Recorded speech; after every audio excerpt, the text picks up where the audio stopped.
நாம் பல ஆண்டுகள் நோயில்லாமல் உடலில் நோய் எதிர்ப்பு சக்தியுடன் வாழ வேண்டும் என்றால் மூலிகைகளின் பயன்பாடுகளை அறிந்து கொண்டு அவற்றை முறையாக பயன்படுத்த வேண்டும் என்கிறார் டாக்டர் கௌதமன் அவர்கள்.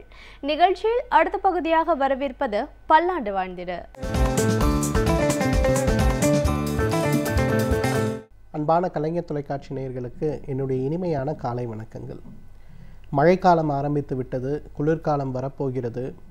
மூட்டு வலிகள் சம்பந்தப்பட்ட பிரச்சனை இருப்பவர்களுக்கும், முடக்குவாதம் சம்பந்தப்பட்ட பிரச்சனை இருப்பவர்களுக்கும், அதிகமான உடல் உழைப்பு, நீண்ட நேரம் வேலை செய்ய வேண்டிய தேவை இருப்பவர்களுக்கும், இரவு நேரங்களில் குறிப்பாக கண் விழித்து வேலை செய்ய வேண்டிய அவசியம் இருப்பவர்களுக்கும் பார்த்திங்கன்னா மூட்டு வலிகளும், கழுத்து வலிகளும், இடுப்பு வலிகளும், உடலில் ஏற்படுகின்ற வலிகளும் மிக மிக மோசமாக இருக்கிறத நம்ம பார்க்க முடியும். இந்த வலிகளுக்காக வலி மாத்திரைகளையே தினசரி உணவாக எடுத்துக்கொள்ளக்கூடிய அளவுக்கு வலி மாத்திரைகளை மட்டுமே நம்பி இருக்கக்கூடியவர்கள் நிறைய பேர் இருக்கிறத நம்ம பார்க்குறோம். எப்படி இந்த வலி மாத்திரைகள் அற்ற, அதே நேரத்தில் எந்த பக்க விளைவும் இல்லாத மூலிகைகளை மருந்தாக பயன்படுத்த முடியும் அல்லது உணவாக பயன்படுத்த முடியும் அப்படிங்கிறத பற்றி தான் இன்றைக்கு நம்ம பார்க்க போகிறோம். இன்றைக்கு நம்ம பார்க்க போகிற மருந்துடைய பெயர் வாத கஷாயம்னு சொல்லுவோம். இது என்ன வாத கஷாயம் அப்படின்னு பார்த்தீங்கன்னா, பொதுவாக உடலில் ஏற்படுகின்ற வலிகளுக்கும் அசதிக்கும் உளைச்சலுக்கும் மிக முக்கியமான காரணம் எது அப்படின்னு கேட்டிங்கன்னா, உடலில் அதிகப்பட்டு இருக்கக்கூடிய வாதம் தான். இந்த வாதத்தை குறைப்பதற்கு தான் நம் முன்னோர்கள் பார்த்திங்கன்னா அந்த காலத்தில் 3 மிகச் சுலபமாக கிடைக்கக்கூடிய பொருட்களை வைத்து ஒரு தேநீர் செஞ்சு சாப்பிடுவாங்க. அதாவது சுக்கு நம்ம வீட்டில் இருக்கக்கூடிய ஒரு பொருள், கடுக்காய் நம்ம எல்லாருக்குமே தெரிந்த ஒரு பொருள், சீந்தில் கொடி அப்படிங்கிறது நம்ம மூலிகை கடைகளில் நமக்கு பொதுவாகவே கிடைக்கக்கூடிய மிகச் சாதாரண ஒரு பொருள். சுக்கு, சீந்தில் கொடி மற்றும் நம்ம பொதுவாகவே உபயோகப்படுத்தக்கூடிய கடுக்காய், இந்த 3 பொருட்கள் தான் இந்த வாத கஷாயத்திற்கு தேவை. இந்த வாத கஷாயம் எப்படி செய்யணும் அப்படின்னு பார்த்தீங்கன்னா, 1 லிட்டர் அளவுக்கு தண்ணீர் எடுத்துக்கணும். சுக்கு பொடி 2 டேபிள் ஸ்பூன், அதாவது 10 கிராம். சீந்தில் கொடியுடைய சூரணம் 2 டேபிள் ஸ்பூன், அதாவது 10 கிராம். அதே போல் கடுக்காயுடைய சூரணம் 2 டேபிள் ஸ்பூன், அதாவது 10 கிராம். இந்த 3ஐயும் போட்டு நன்றாக கொதிக்க வைத்து அந்த தண்ணீரை 300 மில்லியாக குறைச்சிருங்க. வடிகட்டி எடுக்கக்கூடிய இந்த வாத கஷாயத்தை காலை 100 மில்லி உணவுக்கு முன்பு, மதியம் 100 மில்லி உணவுக்கு முன்பு, இரவு 100 மில்லி உணவுக்கு முன்பு, அல்லது காலை 150 மில்லி, இரவு 150 மில்லி உணவுக்கு முன்பு அப்படின்னு சாப்பிடுங்க. இதை ஒரு பழக்கமாக இந்த குளிர்காலம் முடிகிற வரையிலும் கொஞ்சம் சாப்பிட்டு பாருங்கள். உடம்பில் ஏற்படுகின்ற வலிகள் வேகமாக குறைந்து விடுவதை பார்க்க முடியும். உடலுடைய சுறுசுறுப்பில், உடலுடைய ஒரு பலமிழந்த தன்மையில் ஒரு பெரிய மாறுதல் ஏற்படுவதை பார்க்க முடியும். இப்போ பார்த்தீங்கன்னா ஊர் ஃபுல்லாக சிக்கன் குனியா சம்மந்தப்பட்ட காய்ச்சலும், டெங்கு சம்மந்தப்பட்ட காய்ச்சல்களும், ஏன் இன்றைக்கு புது பேர் வைக்கக்கூடிய வைரஸ் சம்மந்தப்பட்ட காய்ச்சலும் மிகப்பெரிய அளவில் இருக்கிறத பார்க்குறோம். காய்ச்சல்களுக்கு சிகிச்சை எடுத்துக்கிறோம், காய்ச்சல் குணமாகிவிட்டது. ஆனால் உடல் சோர்வும் உளைச்சலும் குணமாகவில்லை அப்படிங்கிறது மிகப்பெரிய ஒரு கம்ப்ளைண்ட்டாக இருக்கிறத நம்ம பார்க்குறோம். இதை எவ்வாறு குறைக்க முடியும் அப்படின்னு வரும்போது அதற்கு நமக்கு உதவி செய்யக்கூடிய மிகப்பெரிய மருந்து இந்த வாத கஷாயம். கழுத்து வலி, மூட்டு வலி, இடுப்பு வலி, கழுத்தில் ஏற்படுகின்ற எலும்புகளுடைய தேய்மானங்கள் சம்பந்தப்பட்ட பிரச்சனை, குறிப்பாக முடக்குவாதம்னு சொல்லக்கூடிய ரொமட்டாய்டு ஆர்த்ரைட்டிஸ் சம்பந்தப்பட்ட பிரச்சனை, ஆங்கிளைசிங் ஸ்பாண்டிலோசிஸ்ன்னு சொல்லக்கூடிய முதுகுத்தண்டை பாதித்து உடலில் இருக்கக்கூடிய மற்ற மூட்டுகளையும் பாதிக்கக்கூடிய பிரச்சனை, கவுட்டுன்னு சொல்லக்கூடிய ஆர்த்ரைட்டிஸ் சம்பந்தப்பட்ட பிரச்சனை. இந்த கவுட் வரும்போது பார்த்திங்கன்னா குறிப்பாக இந்த குளிர்காலம்லாம் ஆரம்பிக்கும் போது ஒவ்வொரு மூட்டுமே சிகப்பு நிறமாக வீங்கி முட்டுகளை நகர்த்தக்கூட முடியாத அளவுக்கு மிக கடுமையான வலிகளோடு இருப்பதை பார்க்க முடியும். அந்த மாதிரி பிரச்சனைகள் இதெல்லாம் குறையறதுக்கு மிகப்பெரிய அளவில் நமக்கு உதவி செய்கின்ற ஒரு மருந்து இந்த வாத கஷாயம்னு சொல்லலாம்.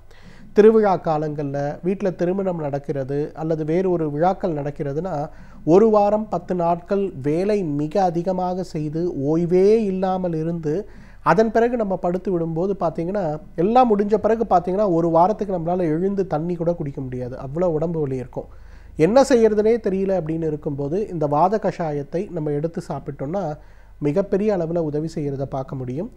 இன்று கூட பார்த்திங்கன்னா நிறைய கிராமங்களில் அலுப்பு மருந்து அப்படின்னு சொல்லக்கூடிய அந்த ஒரு கஷாயம் எது அப்படின்னு கேட்டிங்கன்னா இந்த சுக்கு, கடுக்காய், சீந்தில் கொடியோடு சேர்ந்து இருக்கக்கூடிய இந்த ஒரு கஷாயம்தான். நிறைய பேருக்கு பார்த்திங்கன்னா இன்றைக்கு சர்க்கரை நோய் இருக்கிறத பார்க்குறோம். இரத்த அழுத்தம் சம்பந்தப்பட்ட கோளாறுகள் இருக்கிறத பார்க்குறோம். பசியின்மை, ஜீரணமின்மை, வாயு சம்பந்தப்பட்ட பிரச்சனைகள் இருக்கிறத பார்க்குறோம். இன்னும் நிறைய பேருக்கு பார்த்திங்கன்னா மன அழுத்தத்தால் ஏற்படுகின்ற பாதிப்புகள் மிகப்பெரிய அளவில் இருக்கிறத பார்க்குறோம். இந்த பிரச்சனைகளை வேகமாக குறைப்பதற்கு, குணமாக்குவதற்கு என்ன தேவை அப்படின்னு பார்க்கும்போது நிறைய பேர் இன்றைக்கு மருந்துகள், நிறைய பக்கவிளைவு உண்டாக்கக்கூடிய மருந்துகளை சாப்பிடுவதை வழக்கமாக வைத்திருக்கிறத பார்க்குறோம். இன்றைக்கு வழக்கமாக நம்ம நிறைய பேர் உற்சாகபானங்களை சாப்பிட்டால் என்னுடைய உடல் நலன் அதிகரிக்குமா அப்படின்னு பார்த்து விலையுயர்ந்த உற்சாகபானங்களை சாப்பிட்டால் கூட உடலில் மிகப்பெரிய அளவில் ஒரு மாற்றம் இல்லாமல் இருப்பதை கண்டு வருந்துறோம். ஆனால் அதெல்லாம் இல்லாமல் மிகச் சுலபமாக இந்த பிரச்சனையை தீர்க்கக்கூடிய மிக முக்கியமான மிகப்பெரிய அருமருந்துகளில் ஒன்று எது அப்படின்னு பார்த்திங்கன்னா இந்த வாத கஷாயம் தான். ரொம்ப அழகாக வீட்டிலேயே செய்யலாம். வீட்டில் இருக்கவங்க அனைவருமே வழக்கமாக குடிக்கக்கூடிய தேநீர், காஃபி இதெல்லாம் கொஞ்சம் ஓரங்கட்டி வச்சுட்டு இந்த குளிர்காலம் ஆரம்பிக்கின்ற, மழைக்காலம் ஆரம்பிக்கின்ற நாள் முதல் கொண்டு குளிர்காலம் முடிகின்ற நாள் வரை, அந்த ஒரு தை மாதம், சித்திரை மாதம் வரை தினசரி காலையில் வீட்டில் இருக்கக்கூடிய பெரியவர்கள் ஒரு 100 அல்லது 150 மில்லி, குழந்தைகள் அப்படின்னு வரும்போது ஒரு 50 மில்லி அளவுக்கு 3 பொருட்கள் தான், வீட்டிலேயே இருக்கக்கூடிய பொருட்கள் தான். கடுக்காய் 10 கிராம், சீந்தில் கொடி 10 கிராம், சுக்கு 10 கிராம், 1 லிட்டர் தண்ணீர் கொதிக்க வைத்து 300 மில்லியாக குறைங்க, வடிகட்டுங்க. தேவைப்பட்டால் கொஞ்சம் பனங்கற்கண்டு சேர்த்து காலை, மதியம், இரவு அல்லது காலை இரவு உணவுக்கு முன்புன்னு சாப்பிடுங்க. வலியற்ற ஒரு வாழ்க்கை, குளிர்காலத்தில் மழைக்காலத்தில் ஏற்படுகின்ற எந்த தொற்று நோயும் இல்லாத ஒரு வாழ்க்கை நமக்கு கிடைக்கிறத பார்க்க முடியும். எனவே நேயர்களே, இந்த வாத கஷாயத்தை ஒரு மருந்தாக அல்ல, ஒரு உணவாக சாப்பிடுகின்ற ஒரு பழக்கத்தை வைத்து கொண்டாலே நம்மாலும் பல்லாண்டு காலம் ஆரோக்கியமாக வாழ்ந்திட முடியும். சமூகத்தில் நடக்கும் நல்ல நிகழ்வுகளில் நம்முடைய பங்களிப்பு என்னவாக இருக்கிறதோ அதே போன்று தீய நிகழ்வுகளை தட்டி கேட்பதிலும் நம்முடைய பங்களிப்பு இருக்க வேண்டும் என்கிறார் எழுத்தாளர் மனுஷபுத்திரன் அவர்கள். நிகழ்ச்சியில் அடுத்த பகுதியாக வரவேற்பது தீதும் நன்றும்.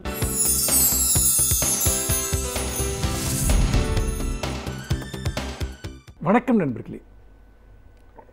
இன்னும் ஒரு இனிய காலை பொழுதில் தீதும் நன்றும் நிகழ்ச்சியில் உங்களை சந்திப்பதில் மிக்க மகிழ்ச்சி அடைகிறேன். இளைஞர்கள், மாணவர்கள், இவர்கள்தான் ஒரு நாட்டினுடைய நிகழ்காலமும் எதிர்காலமும். ஒரு மாணவனுடைய, ஒரு மாணவியினுடைய அரசியல் விழிப்புணர்ச்சி அல்லது சமூக செயல்பாடு, சமூக அக்கறை, சமூகத்தினுடைய நிகழ்வுகளோடு அவர்களுக்கு இருக்கக்கூடிய தொடர்புகள் தான் நாளைக்கு அவர்களை சிறந்த குடிமக்களாக மாற்றப்போகிறது. சரியான அரசியல் முடிவுகளை எடுப்பதற்கும் இந்த நாட்டை ஜனநாயக பாதையிலும் வளர்ச்சி பாதையிலும் கொண்டு செல்வதற்கும் மாணவர்களுக்கு தங்களை சுற்றி என்ன நடந்து கொண்டிருக்கிறது என்பதை பற்றிய விழிப்புணர்ச்சி இருக்க வேண்டும். அவர்கள் நியாயத்திற்காக, சமூக நீதிக்காக, அறத்திற்காக போராடக்கூடியவர்களாக இருக்க வேண்டும். அதற்கு முதல் தேவை அவர்கள் சிந்திப்பவர்களாக இருக்க வேண்டும், சிந்தனைகளை பகிர்ந்து கொள்பவர்களாக இருக்க வேண்டும். அவற்றிற்கான களமாக இருப்பது கல்வி நிலையங்கள் தான். அப்படி பார்க்கிற போது நம்முடைய கல்வி சூழல் என்பது சமூக அக்கறை கொண்டதாக, அரசியல் அக்கறை கொண்டதாக, கருத்து சுதந்திரத்திற்கு இடமளிக்கக்கூடியதாக இருக்க வேண்டும். அப்போதுதான் அங்கு சமூக சிந்தனைகள் வளரும், சமூக சிந்தனை சார்ந்த பரிமாற்றங்கள் வளரும். அந்த சமூக சிந்தனை சார்ந்த பரிமாற்றங்களோ விவாதங்களோ இல்லாவிட்டால் மாணவர்கள் யாரோ ஒருவருக்கான மூளை உழைப்பு தொழிலாளிகளையோ உடல் உழைப்பு தொழிலாளிகளையோ சில நிறுவனங்களுக்காக உருவாக்குகிற எந்திரங்களாக பல்கலைக்கழகங்களும் கல்லூரிகளும் மாறிவிடும். ஆனால் கடந்த சில 10 ஆண்டுகளாக அப்படி வெறும் நிறுவனங்களுக்கு தேவையான, அமைப்புகளுக்கு தேவையான உதிரிப்பாகங்களைப் போல் மனித வளத்தை பயன்படுத்துகிற ஒரு சூழல்தான் நம்முடைய கல்வி நிலையங்களில் நிலவுகிறதோ என்கிற கவலை ஏற்படுகிறது. அப்படி பார்க்கிற போது சமீப காலமாக தொடர்ச்சியாக நம் நாட்டில் நடந்து வரக்கூடிய பல சம்பவங்கள் என்பது, நம்முடைய கல்விச்சூழல் என்பது முற்றிலுமாக அரசியல் நீக்கம் செய்யப்பட்டதாக, சமூக பொறுப்புணர்வு நீக்கப்பட்டதாக இருப்பதை நாம் பார்க்கிறோம். முற்றாக அரசியல் சமூக சிந்தனைகளை கல்லூரி வளாகங்களிலிருந்து துடைத்தெறிந்து விடுவது என பெரும்பாலான கல்லூரி நிர்வாகங்கள் செயல்பட்டு கொண்டிருக்கின்றன. இன்னொரு புறம் முற்போக்கான சிந்தனைகள் கல்லூரி வளாகங்களில், பல்கலைக்கழகங்களில் பேசப்படக்கூடாது என்கிற ரீதியில் பிற்போக்கு மதவாத அமைப்புகள், அவர்களை சார்ந்த மாணவர் அமைப்புகள் தொடர்ந்து கல்வி நிலையங்களின் மீது, மாணவர்கள் அமைப்புகளின் மீது தலையீட்டை செய்து கொண்டிருக்கின்றன. கடந்த வாரத்தில் நடந்த ஒரு சம்பவம் என்பது, கோவை கலைக்கல்லூரியை சேர்ந்த ஒரு மாணவி, அவர் சுதந்திர போராட்ட வீரர் பகத்சிங்கினுடைய பிறந்த நாளை தன்னுடைய வகுப்பறையில் கொண்டாடும் விதமாக அங்கு சக மாணவர்களுடன் பகத்சிங்கை பற்றி உரையாடினார் என்ற குற்றச்சாட்டின் அடிப்படையில் அந்த மாணவி அங்கே அந்த கல்லூரியிலிருந்து சஸ்பெண்ட் செய்யப்பட்டிருக்கிறார். இதைவிட ஒரு கொடுமை இருக்க முடியுமா? பகத்சிங் யார்? இந்த நாட்டினுடைய சுதந்திரத்திற்கு, விடுதலைக்கு போராடி தூக்கு மேடையில் தன் உயிரை ஈந்த ஒரு மகத்தான ஒரு தலைவன், ஒரு போராளி. இன்றைக்கு இந்தியாவை கொண்டாடக்கூடிய ஒரு மாவீரன். ஏன் நம்முடைய பாடப்புத்தகங்களில் பகத்சிங்கினுடைய பெயர் இடம்பெற்றிருக்கவில்லையா? நாம் மாணவர்கள் நம்ம இந்திய சுதந்திர போராட்ட வரலாற்றை படிக்கிற போது அதில் பகத்சிங்கினுடைய பெயரை விட்டுவிட்டு படிக்க முடியுமா? அல்லது அது இந்த செயல் எப்படிப்பட்டதாக இருக்கிறது என்று சொன்னால், காந்தியினுடைய பிறந்த நாளை ஒரு கல்லூரியில் கொண்டாடக்கூடாது என்று சொல்வதற்கு நிகரானது பகத்சிங்கினுடைய பிறந்த நாளை கொண்டாடக்கூடாது என்று சொல்வது. வரலாற்றில் எப்படி காந்தி அவர்கள் இந்த சுதந்திர போராட்டத்தினுடைய ஒரு அடிநாதமாக, ஒரு தலைவராக கருதப்படுகிறாரோ, அதே போல பகத்சிங் போன்ற தலைவர்களும் மிகப்பெரிய சுதந்திர போராட்ட எழுச்சியை உருவாக்கியவர்கள். ஆனால் அப்படி பகத்சிங்கனுடைய பிறந்த நாளை கொண்டாடியதற்காக ஒரு மாணவி சஸ்பெண்ட் செய்யப்படுகிறார் என்றால், அதற்கு ஒரு கல்லூரி நிர்வாகம் அப்படி ஒரு சில மாணவர்கள் பகத்சிங்கை பற்றி பேசுவதற்கு தடை விதிக்கிறது என்று சொன்னால், நிச்சயமாக நம்மை ஆண்ட வெள்ளைக்காரர்கள் என்ன செய்தார்களோ அதைத்தான் இங்கே இருக்கக்கூடிய கல்லூரி நிர்வாகம் செய்கிறது என்பதை நாம் பார்க்கிறோம். இது மட்டுமல்ல, இது போன்ற பல சம்பவங்கள் இங்கு நடந்திருக்கின்றன. சில மாதங்களுக்கு முன்பு காஷ்மீரில் பாலியல் வன்கொடுமை செய்து கொள்ளப்பட்ட ஆசிஃபா என்ற மாணவி, அந்த மாணவியை பற்றி வகுப்பறையில் பேசியதற்காக கோவை சட்டக்கல்லூரியைச் சேர்ந்த பிரியா என்ற மாணவி சஸ்பெண்ட் செய்யப்பட்டார். ஏன்? பெண்களுக்கு இழைக்கப்படுகிற கொடுமைகளை பற்றி நம்முடைய பள்ளி கல்லூரி வளாகங்களில் பேசக்கூடாதா? அது என்ன தடை செய்யப்பட்ட ஒரு பொருளா? எவ்வளவு தூரம் நம்முடைய ஆசிரியர்கள் இன்றைக்கு மிக மோசமான இடத்திற்கு சென்று விட்டார்கள், கல்லூரி நிர்வாகங்கள் சென்று விட்டன என்பதை பார்க்கிறோம். இது நாடு முழுக்க நடந்து கொண்டிருக்கிறது. சில மாதங்களுக்கு முன்புதான் நமக்கு தெரியும், ஐஐடி வளாகங்களில் அம்பேத்கர் பெரியார் படிப்பு வட்டங்களை தடை செய்த போது மிகப்பெரிய கொந்தளிப்பு உருவாகி அதற்கு பிறகு அந்த தடை விலக்கப்பட்டது. அப்போ ஐஐடி வளாகங்களில் அரசியல் பேசக்கூடாது, முற்போக்கு சிந்தனைகளை பேசக்கூடாது என்கிற பிற்போக்கு சக்திகளின் நோக்கத்திற்கேற்ப அத்தகைய தடை அப்போது விதிக்கப்பட்டது. இன்றும் கூட நாடு முழுக்க இருக்கக்கூடிய கல்வி நிலையங்களில் இந்த தடை நிலவுகிறது. அல்லது கல்லூரி நிர்வாகங்கள் அரசியல் பேசப்படுகிறதா, சமூக விஷயங்கள் பேசப்படுகிறதா என்று கடுமையாக கண்காணித்து ஒடுக்குகின்றன. இதில் கல்லூரி நிர்வாகம் இத்தகைய செயல்களை செய்வதை தவிர, ஆசிரியர்கள் செய்வதை தவிர, வெளியே இருக்கக்கூடிய மதவாத அமைப்புகளும் கல்லூரிகளுக்குள் தலையீட்டை செய்கின்றன. முக்கியமாக ஏபிவிபி போன்ற ஒரு இந்துத்துவ அமைப்புகள், அவை முற்போக்கு மாணவர் அமைப்புகளின் மீது கடும் தாக்குதலை தொடுத்து வருகின்றன. எங்காவது கல்லூரி பல்கலைக்கழகங்களில் முற்போக்கான கருத்துக்களை மாணவர்கள் பேசினால் அவர்களை பற்றி புகார் அனுப்புவது, அவர்களை தீவிரவாதிகள் என்று சொல்வது, இதெல்லாம் நடந்து கொண்டிருக்கிறது. சென்ற 2 ஆண்டுகளுக்கு முன்பு ஜேஎன்யூ பல்கலைக்கழகத்தில் நஜீப் என்கிற மாணவர் இதுபோன்ற பிற்போக்கு மாணவர் அமைப்புகளால் தாக்கப்பட்டு அடுத்த நாளே காணாமல் போய்விட்டார்.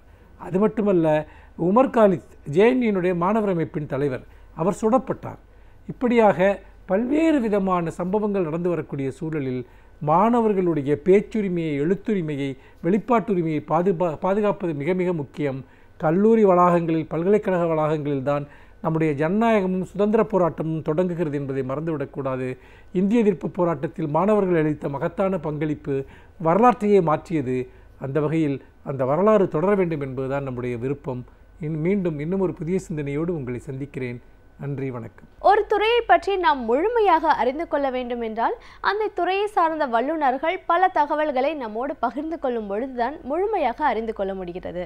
அந்த வகையில் இன்றைக்கு நாம் சந்திக்கவிருக்கும் சிறப்பு விருந்தினர் எந்த துறையிலிருந்து வந்து என்ன பயனுள்ள தகவல்களை நம்மிடையே பகிர்ந்து கொள்ள இருக்கிறார் என்பதை கவனிக்கலாம். நிகழ்ச்சியில் அடுத்த பகுதியாக வரவிருப்பது சிறப்பு விருந்தினர்.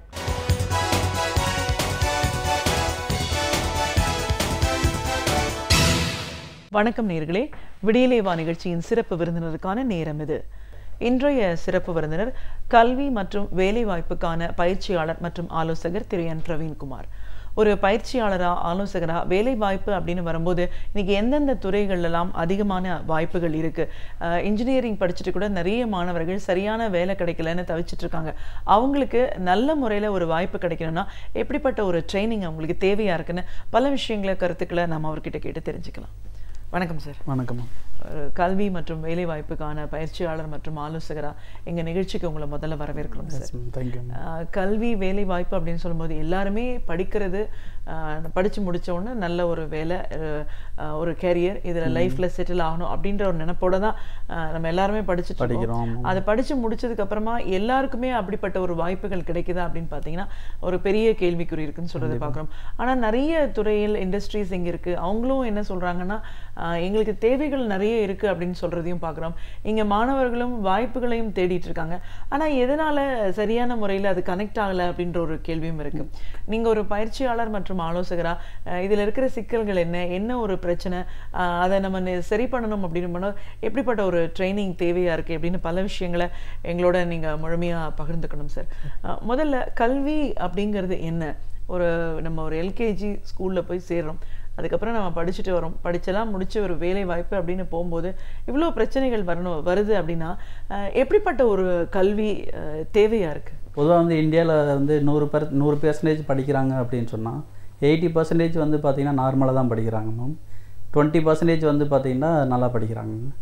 ஆனால் 80% மக்கள் 20%வே ஃபாலோ பண்ணுறாங்க. எல்லோரும் இன்ஜினியரிங் தான் போகணும், அவங்க படிக்கிறது தான் படிக்கணும், டாக்டர் தான் ஆக்கணும், வேறு எந்த ஒரு செட்டில்மெண்ட்டுமே தெரியும். அப்படி இருக்கும்போது ஒரு 400-500 வகையான கோர்சஸ் இருக்குது. அது சம்மந்தமாக விழிப்புணர்வு இல்லாமல் இருக்காங்க. நம்ம தொடர்ந்து அந்த விழிப்புணர்வு அவங்க சின்ன வயசுலேருந்து எடுத்துகிட்டு வந்தால் வளர்கிறதுக்கு, அவங்க வாழ்க்கையில் வளர்கிறதுக்கு ரொம்ப ஒரு யூஸ்ஃபுல்லாக இருக்கும். அது நெக்ஸ்ட் வந்து பார்த்திங்கன்னா இந்த ஷார்ட் டேர்ம் கோர்சஸில் வந்து பார்த்திங்கன்னா நிறைய ஆப்பர்ச்சுனிட்டிஸ் இருக்குது. உதாரணத்துக்கு வந்து ஜுவல் அப்ரைசிங்னு ஒரு கோர்ஸ் இருக்குது. ஒரு 10th படித்தவங்க வந்து மாதம் 1 lakh கூட ஏர்ன் பண்ண முடியும். சரிங்களா?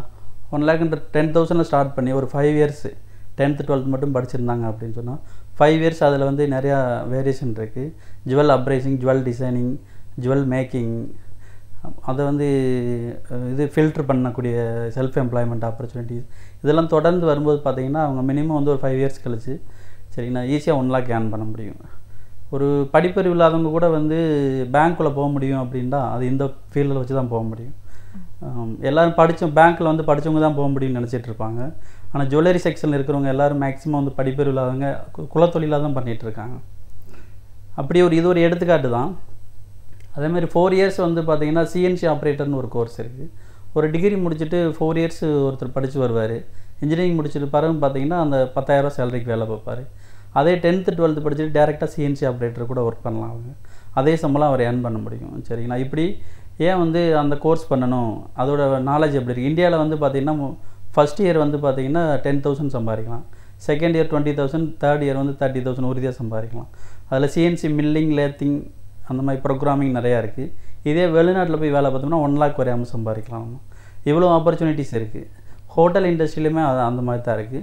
இப்போ ஹோட்டலில் வந்து பார்த்திங்கன்னா ஒரு உதாரணத்துக்கு பிஎஸ்சி ஹோட்டல் மேனேஜ்மெண்ட் யாராவது ஒரு பையன் எடுத்து படிக்கணும் அப்படின்னா 12th படிச்சுட்டு 3 years படிப்பான். 3 yearsல வந்து பார்த்திங்கன்னா 3 lakhs இன்வெஸ்ட் பண்ணியிருப்பான். 3 years அவனோட லைஃபு போயிருக்கும். அதுக்கு பதிலாக வந்து கேக் ஆர்டிஸ்ட்னு ஒரு கோர்ஸ் இருக்குது. கேக் எப்படி கட் பண்ணுறது, டிசைன் பண்ணுறது, அதான் டோட்டல் அதோட படிப்பாகும். அப்போ வந்து அவன் 3 வருஷம் படித்து காமனாக எல்லா துறையிலையும் கற்றுக்கிறது காட்டலாம். இந்தியா ஃபுல்லாக நிறையா பேக்கரிஸ் இருக்குது. கேக் ஆர்டிஸ்ட் வந்து ரொம்ப மோஸ்ட் வாண்டடாக இருக்குது. அப்படி இருக்கும்போது பார்த்திங்கன்னா இதில் வந்து 20,000 வந்து 4 monthsலேயே ஏர்ன் பண்ணலாம். 3 years முடித்ததுக்கப்புறம் அவர் 10,000 சேலரிக்கு போவார். இவர் 4 months ஒரு 50,000 செலவு பண்ணி படித்தார் அப்படின்னா தோராயமாக வந்து பார்த்திங்கன்னா 20,000 மினிமம் சம்பாதிக்க முடியும். 3 star ஹோட்டல்னால் 50,000 கூட சம்பாதிக்கலாம். 5 star 7 star ஹோட்டல்னால் அவரோட அது கூட வந்து இங்கிலீஷ் லாங்குவேஜ், ஜாப்பனீஸ், அந்த மாதிரி பெரிய ஹோட்டலுக்கு ஏற்ற மாதிரி லாங்குவேஜ் வளர்த்துக்கணும் அவர்.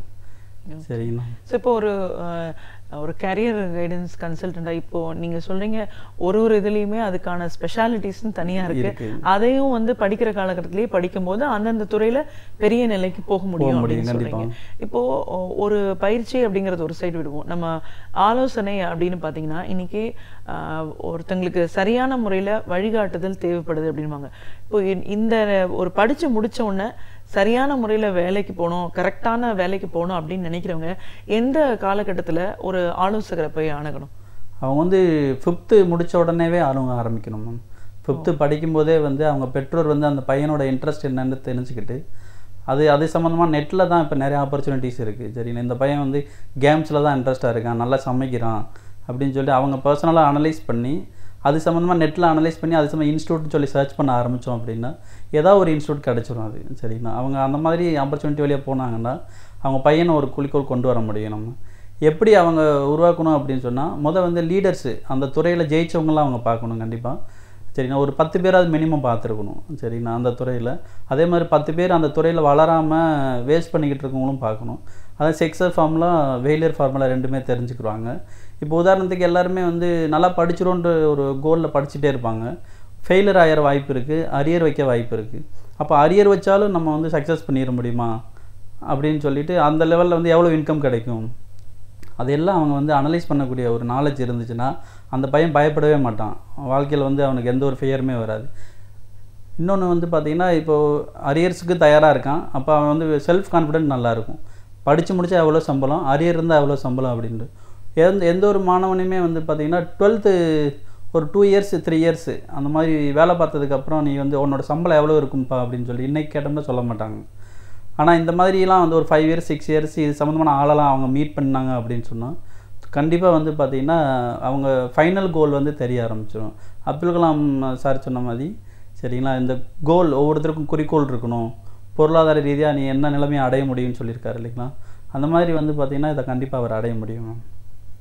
ஸோ 5th ஸ்டாண்டர்ட் முடித்தோடனே ஒரு கேரியர் கைடன்ஸ் கண்டிப்பாக அவங்களுக்கு தேவை. பெற்றோர் கண்டுபிடிச்சு அனலைஸ் பண்ணி கொடுத்தாங்கன்னா சஜஷன் கொடுக்கக்கூடிய அந்த கவுன்சிலருக்கு வந்து ரொம்ப யூஸ்ஃபுல்லாக இருக்கும் அந்த பையனோட கைடன்ஸ் எடுத்து பண்ணுறது.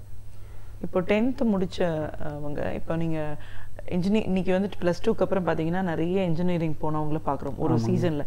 இப்போ கொஞ்சம் மாறுதலாக இருக்குது, வேறு துறைக்கு போகிறாங்க. அப்படின்னாலும் ஒரு வருஷமும் கடந்த 10 ஆண்டுகளை பார்த்தீங்கன்னா இன்ஜினியர்ஸ் உருவாயிருக்காங்க, பிஇ முடிச்சுட்டு வெளியே வந்தவங்க. ஆனால் அது படித்து முடித்தவங்க எல்லாருமே சரியான ஆப்பர்ச்சுனிட்டிஸில் போயிருக்காங்களா பார்த்தீங்கன்னா நிறைய பேர் வேலை இல்லாமல் இருக்கிற பட்டதாரிகளை தான் நம்ம பார்க்குறோம். இது ஏன் ஏற்படுது? வேலை வாய்ப்புகள் அதிகமாக இருக்குன்னா இவங்களுக்கெல்லாம் ஏன் இன்னும் சரியான வேலை வாய்ப்பு கிடைக்கல? சரிங்கம்மா, இப்போ நீங்கள் கேட்ட கேள்வி நல்ல கேள்வி தான். சரிங்க, 10th முடிச்சு வந்து பார்த்திங்கன்னா சில பேர் வந்து தாழ்வு மனப்பான்மையை ஃபீல் பண்ணுறாங்க. நம்ம 10th தான் படிச்சிருக்கோம், 12th தான் படிச்சிருக்கோம். இன்றைக்கி வீட்டுக்கு வந்து பார்த்திங்கன்னா எல்லாருமே டிகிரி படிச்சிட்டாங்க. இது ஒரு குறைபாடாகவே நினைக்கிறாங்க. அப்படி இருக்கவங்க அந்த மாதிரி இருக்கணும்னு அவசியம் இல்லை. சரிங்களா, இன்றைக்கி வாழ்க்கையில் பெரிய அளவில் சக்ஸஸ் பண்ணவங்க எல்லாருமே வந்து பார்த்திங்கன்னா 10th 12th அன்எஜுகேட்டட் இப்படி தான் இருந்திருக்காங்க. அவங்களோட சக்ஸஸ் ஃபார்முலாவெலாம் அவங்க வந்து படிக்க ஆரம்பிக்கணும். சரிங்களா, அது வந்து அவங்கள மோட்டிவேட் பண்ணணும். பர்சனலாக இன்னர் ஹெல்த் நல்லா இருந்தால் தான் அவங்களால கண்டிப்பாக சாதனை படைக்க முடியும். உதாரணத்துக்கு வந்து பார்த்திங்கன்னா 10th படித்த ஒரு அவங்க வந்து ஃபெயிலர் ஆகக்கூடாது, படித்த உடனே வேலைக்கு போயிடணும் அப்படின்னா அந்த துறை சார்ந்து எஜுகேஷன் இன்ஸ்டியூட்டும் அந்த துறை சார்ந்து அவங்களோட அமைப்பு இருந்துச்சுன்னா பெட்டராக இருக்கும். உதாரணத்துக்கு வந்து பார்த்திங்கன்னா அப்போலோ சம்மந்தமாக வந்து அப்போலோ கோர்சஸ் நிறையா இருக்குது. அப்போலோ வந்து காலேஜ்லேருந்து நடத்துகிறாங்க. அங்கே படித்து வேலைக்கு போயிட்டாங்கன்னா அவங்களே எடுத்துக்குவாங்க வேலைக்கு. மதுரையை பொறுத்தளவுக்கு மீனாட்சி மிஷன் இருக்குது, அவங்களே வந்து சில கோர்சஸ் நடத்துகிறாங்க. சரிங்களா, வடமலையான்னு சொல்லி ஹாஸ்பிட்டல்ஸ் இருக்குது. இந்தியாவில் லீடிங்கான ஹாஸ்பிட்டல்ஸ் என்னென்ன இருக்கோ அவங்க எல்லாருமே வந்து பார்த்திங்கன்னா 1 year 2 year கோர்சஸ்லாம் நடத்துகிறாங்க. அப்போ அவங்க வந்து பார்த்திங்கன்னா 100% அவங்க ஸ்டூடெண்ட்டே எடுத்துக்குவாங்க. அந்தந்த காலேஜ் என்ன பண்ணுவாங்கன்னா அவங்களோட ஸ்பெஷாலிட்டிக்கு ஏற்ற மாதிரி இப்போ ஐஸ்வர்யாவில் போய் படிக்கிறோம் அப்படின்னா ஐஸ்வர்யாவில் வந்து பார்த்திங்கன்னா அந்த கருத்தரித்தல் சம்மந்தமாக தான் ட்ரெயின் பண்ணுவாங்க. அப்போ அவங்க ஹாஸ்பிட்டலுக்கே அவங்க யூஸ் பண்ணிக்கிடுவாங்க. இன்னொரு ஸ்டூடெண்ட்டை எடுத்து அவனை ட்ரெயின் பண்ணி வர்றதுக்கு பதிலாக இந்த ஸ்டூடெண்ட்டை வந்து ட்ரெயின் பண்ணி அவங்க பர்சனல் யூஸ் பண்ணிக்கிறாங்க. இதேமாதிரி அரவிந்த் ஐ ஹாஸ்பிட்டல்ஸ்லாம் இருக்குது. இது வந்து இந்த இண்டஸ்ட்ரி உணவு உடை இருப்பிடம் சொல்கிறோம் இல்லைங்களா, இந்த 3 துறையில் வந்து பார்த்திங்கன்னா என்ன படிச்சிருந்தாலும் நம்ம சக்ஸஸ் பண்ணிடலாம் கண்டிப்பாக. இப்போ 10th முடிச்சுட்டு சர்வேயருக்கெலாம் வந்து நேரடியாக வந்து கோர்ஸஸ்லாம் கொடுக்குறாங்க. நம்ம அப்படி பண்ணலாம். நம்ம பில்டிங்கில் வந்து புல்டோசர் ட்ரைனிங் காலேஜஸ்லாம் இருக்குது. இப்போ புல்டோசர் வந்து 10th படித்தவங்க ஒரு மாதம் வந்து ட்ரைனிங் திருச்சியெல்லாம் வந்து அந்த இன்ஸ்டியூட் வச்சுருக்காங்க. எப்படி ட்ரெயின் பண்ணணும், எப்படி அதை ரன் பண்ணணும் அப்படின்ட்டாங்கன்னா இன்றைக்கி வந்து டிமாலிஷன் வந்து பெரிய அளவில் எப்படி பில்டிங் கன்ஸ்ட்ரக்ஷன் ஓடிக்கிட்டு இருக்கும், டிமாலிஷன் ப்ராசஸும் நிறையா ஓடிக்கிட்டு இருக்குது எல்லா கம்பெனிக்குமே வந்து. சரி, நான் ஒரு டிரைவராக இருக்கார், ஆக்சிடென்ட் ஆகி இறந்து போயிடுவார் அப்படின்னு சொல்லி ஒரு ஃபியர் இருக்கும்போது இந்த மாதிரி புல்டோசரை ட்ரைவ் பண்ணாருன்னா அவர் ரொம்ப தூரமாக அவர் ஓட்ட தேவையே இல்லை. ஏதாவது ஒரு இடத்துல இருந்துக்கிட்டே தான் பண்ணிகிட்டே இருப்பார். இன்கம் வந்து தமிழ்நாட்டு அளவில் வந்து பார்த்திங்கன்னா 800 to 1000 வரைக்கும் கொடுக்குறாங்க. கேரளா இந்த மாதிரி மலைப்பகுதியில் போய் வேலை பார்த்தாங்கன்னா 1 மணி நேரத்துக்கு வந்து 2000லாம் கொடுக்குறாங்க. அந்தளவுக்கு இதில் இன்கம் மேனிங் இருக்குது. சரிங்களா? இப்போ ஒரு துறைக்கும் அதற்கான ஒரு ஸ்பெஷலைசேஷனை தேடிட்டு அவங்க கொடுக்குற பயிற்சி மூலமாக போகணும் அப்படின்னு சொல்கிறீங்க. நான் கேட்குறது வந்து பிஇ ப்ரொஃபஷனல் டிகிரி முடித்து காலேஜ்லேருந்து வெளியே வந்தவங்க கூட வேலை கிடைக்காம இன்னைக்கு இருக்காங்க. எதனால் அப்படி கிடைக்காம இருக்குது? அதுக்கு சரியான முறையில் கிடைக்கணும்னா அவங்க என்ன பண்ணணும்? பெரும்பாலும் வந்து எல்லாரும் இந்த 10th 400 மார்க் எடுத்தால் ஃபஸ்ட் குரூப் எடுக்கணும், 1000 மார்க் எடுத்தால் இன்ஜினியரிங் காலேஜில் சேர்க்கணும். இது ஒரு மனப்பான்மையாகவே ஆயிடுச்சுங்க மேம். இதுலேருந்து மாறுபடவே முடியல. வேறு ஆளுக்கு வேறு எதுவும் சொன்னாலும் எடுத்துக்கிறவும் மாட்டாங்க. நாங்கள் நிறைய பேருக்கு அதெல்லாம் கைடன்ஸ் கொடுத்துருக்கோம். உங்கள் பையனுக்கு இந்த பாதையில் கொண்டு போங்க, அதோட பெருமையாக இருக்கலாம், நிறையா சம்பாதிக்கலாம்னு சொன்னால் கேட்கவே மாட்டுறாங்க. மென்டாலிட்டி வந்து பெற்றோருக்குமே வீக்காக தான் இருக்குது. என் பையன் இன்ஜினியராக இருக்கான்னு சொல்கிறதுல தான் பெருமைப்படுறாங்க, டாக்டராக இருக்காதான் பெருமைப்படுறாங்க. மற்ற ஃபீல்டை பற்றி நாலேஜ் இல்லாத இங்கே பெரிய குறைபாடாக இருக்குது. அப்படி இருக்கும்போது வந்து பார்த்திங்கன்னா நம்ம நாலேஜ் எடுத்துக்கணும். அவங்க பெற்றோரை தான் மாற்றணும் நம்ம. சரிண்ணா, அந்த ஸ்டூடெண்ட்டுக்கும் வந்து பர்சனல் இன்ட்ரெஸ்ட் இருக்கணும். எனக்கு இந்த மாதிரி படிக்க விருப்பமா அப்படின்னு சொல்லி சின்ன வயசுலேருந்து யார் சர்ச் பண்ணிகிட்டே இருக்காங்களோ ஃபீல்டு ஓரியன்டாக அவங்க தான் சக்ஸஸ் பண்ண முடியும். சரிண்ணா, சக்ஸஸ்ஃபுல்லாக இருக்கணும் அப்படின்னா சக்ஸஸ்ஃபுல்லாக இருக்கிறவங்களோட பழக ஆரம்பிக்கணும். இன்றைக்கி சூழ்நிலைக்கு வந்து பழக்க வழக்கம் தான் ரொம்ப இம்பார்ட்டண்ட்டாக இருக்குது. சரிண்ணா, ஒருத்தர் வந்து பார்த்திங்கன்னா 10,000 சம்பாதிக்கிற ஆள் கூட பழகுறாரு அப்படின்னா 10,000 சம்பாதிக்கிற வாழ்க்கை தான் அவருக்கு கிடைக்கும். அது அப்போ வந்து அவர் என்ன செய்யணும்னா அவர் என்னவாக விருப்பப்படுறாரோ பழக்க வழக்கத்தை இம்பார்ட்டண்ட்டாக கண்டிப்பாக மாற்றி ஆகணும், இம்மிடியேட்டாக மாற்றி ஆகணும். அந்த சூழ்நிலை உருவாகும் போது எண்ணங்கள் மாற ஆரம்பிக்கும். அதுக்கேற்ற மாதிரி ஆளு பழக ஆரம்பிச்சிருவாங்க. எப்படியாவது அதுக்கு சக்ஸஸ் ஃபார்முலா நமக்கு கிடைச்சிரும். அது இதாங்க. படிக்கிற காலத்திலே ஒரு 4 இயர்ஸ் டிகிரி ஒன்று படிக்கிறவங்க அகாடமிக்கை தாண்டி என்ன மாதிரியான ஒரு பயிற்சிகள் எல்லாம் எடுத்துக்கலாம்? Okay ma'am. இப்போ பிஇ முடித்தவங்க வந்து பார்த்திங்கன்னா தோராயமாக வந்து எனக்கு தெரிஞ்சு இந்தியாவோட தமிழ்நாட்டில் மேஜர் சிட்டிஸில் வந்து பார்த்திங்கன்னா ஹோசூர், கோயம்புத்தூர், சென்னை, இங்கெல்லாம் இண்டஸ்ட்ரீஸ் நிறையா இருக்குது. மதுரையில் இருக்குது, திருச்சியில் இருக்குது. இங்கே போய் தான் வேலை பார்க்குறாங்க. சரிண்ணா, இவங்களுக்கு வந்து ஏதாவது இப்போ 60 பாடங்கள் படிக்கிறாங்கன்னா ஏதாவது ஒரு சப்ஜெக்டாவது வந்து பார்த்திங்கன்னா அவங்க குவாலிட்டியாக இருந்திருக்கணும். யாராவது ஒரு இன்ஜினியரிங் ஸ்டூடெண்ட்டை கேட்டு 60 சப்ஜெக்ட் நீ படிச்சிருக்கப்பா, 4 இயர்ஸ் முடிச்சிருக்க, நீ ஏதாவது ஒன்றில் வந்து உனக்கு நல்லா தெரியுமா அப்படின்னு கேட்டோம்னா எதுவுமே தெரியாது. அப்போ காமனாக தான் இருப்பாங்க. இந்த மாதிரி பிளாங்காக இருக்கிற எம்டி டிகிரியை வச்சு சக்ஸஸ் பண்ண முடியாது. ஒருத்தர் கம்பெனிக்கு வந்து ப்ராஃபிட்டபுளாக நம்ம இருந்தால் தான் என்ன சக்ஸஸ் பண்ண முடியும். அப்படி இருக்கும்போது இவங்க என்ன பண்ணணும்னு பார்த்தீங்கன்னா அப்படி டீச்சர்ஸுமே வந்து பார்த்திங்கன்னா அந்த இன்ஜினியரிங் காலேஜில் சொல்லித்தர டீச்சர்ஸுமே வந்து அவங்க ரிலேஷனாக தான் எடுத்துக்கிறாங்க, இல்லாட்டி பணம் பே பண்ணி எடுத்துக்கிறாங்க. அந்த எஜுகேஷனலி குவாலிஃபைடு பர்சன் எடுக்கிறது வந்து ரொம்ப ரேராக தான் இருக்குது. அப்படி இருக்கும் இவங்க என்ன பண்ணணும்னா ஒரு எம்என்சியோட நீடு என்ன, நம்மளோட குறிக்கோள் வந்து மாதத்துக்கு வந்து 30,000 சம்பாதிக்கணும், 50,000 சம்பாதிக்கணும், 1 லட்ச ரூபா சம்பாதிக்கணும்னா அது சம்மந்தமாக இவங்க வந்து இன்றைக்கி ஒரு பெரிய பெரிய கம்பெனி என்ன எதிர்பார்க்குறாங்க அதை அனலைஸ் பண்ணணும். ஒரு டாட்டா கன்சல்டன்சி சர்வீஸ் என்ன எதிர்பார்க்குறான், அப்போ அதை இந்த க்ரைட்டீரியாலாம் அவங்க வந்து ஃபுல்ஃபில் பண்ணுறதுக்கு தயாராகணும்.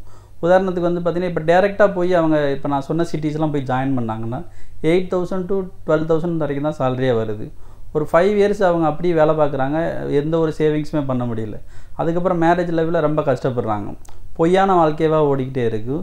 இன்னும் வந்து சில பேர் என்ன பண்ணுறாங்கன்னு பார்த்தீங்கன்னா விஓவை படிக்க போகிறேன், இன்ஜினியரிங் படிச்சுட்டு வீட்டில் போய் சொல்லிவிட்டு ஒரு 2 இயர்ஸ் வந்து நான் டிஎன்பிஎஸ்சி எக்ஸாம் எழுதுகிறேன் அப்படின்னு சொல்லி அதுலேயும் போய் சொல்லிட்டு தான் ஓட்டிகிட்டு இருக்காங்க. டிஎன்பிஎஸ்சினா என்ன ஃபீல்டுக்கு போகிற அதுவும் தெரியாது.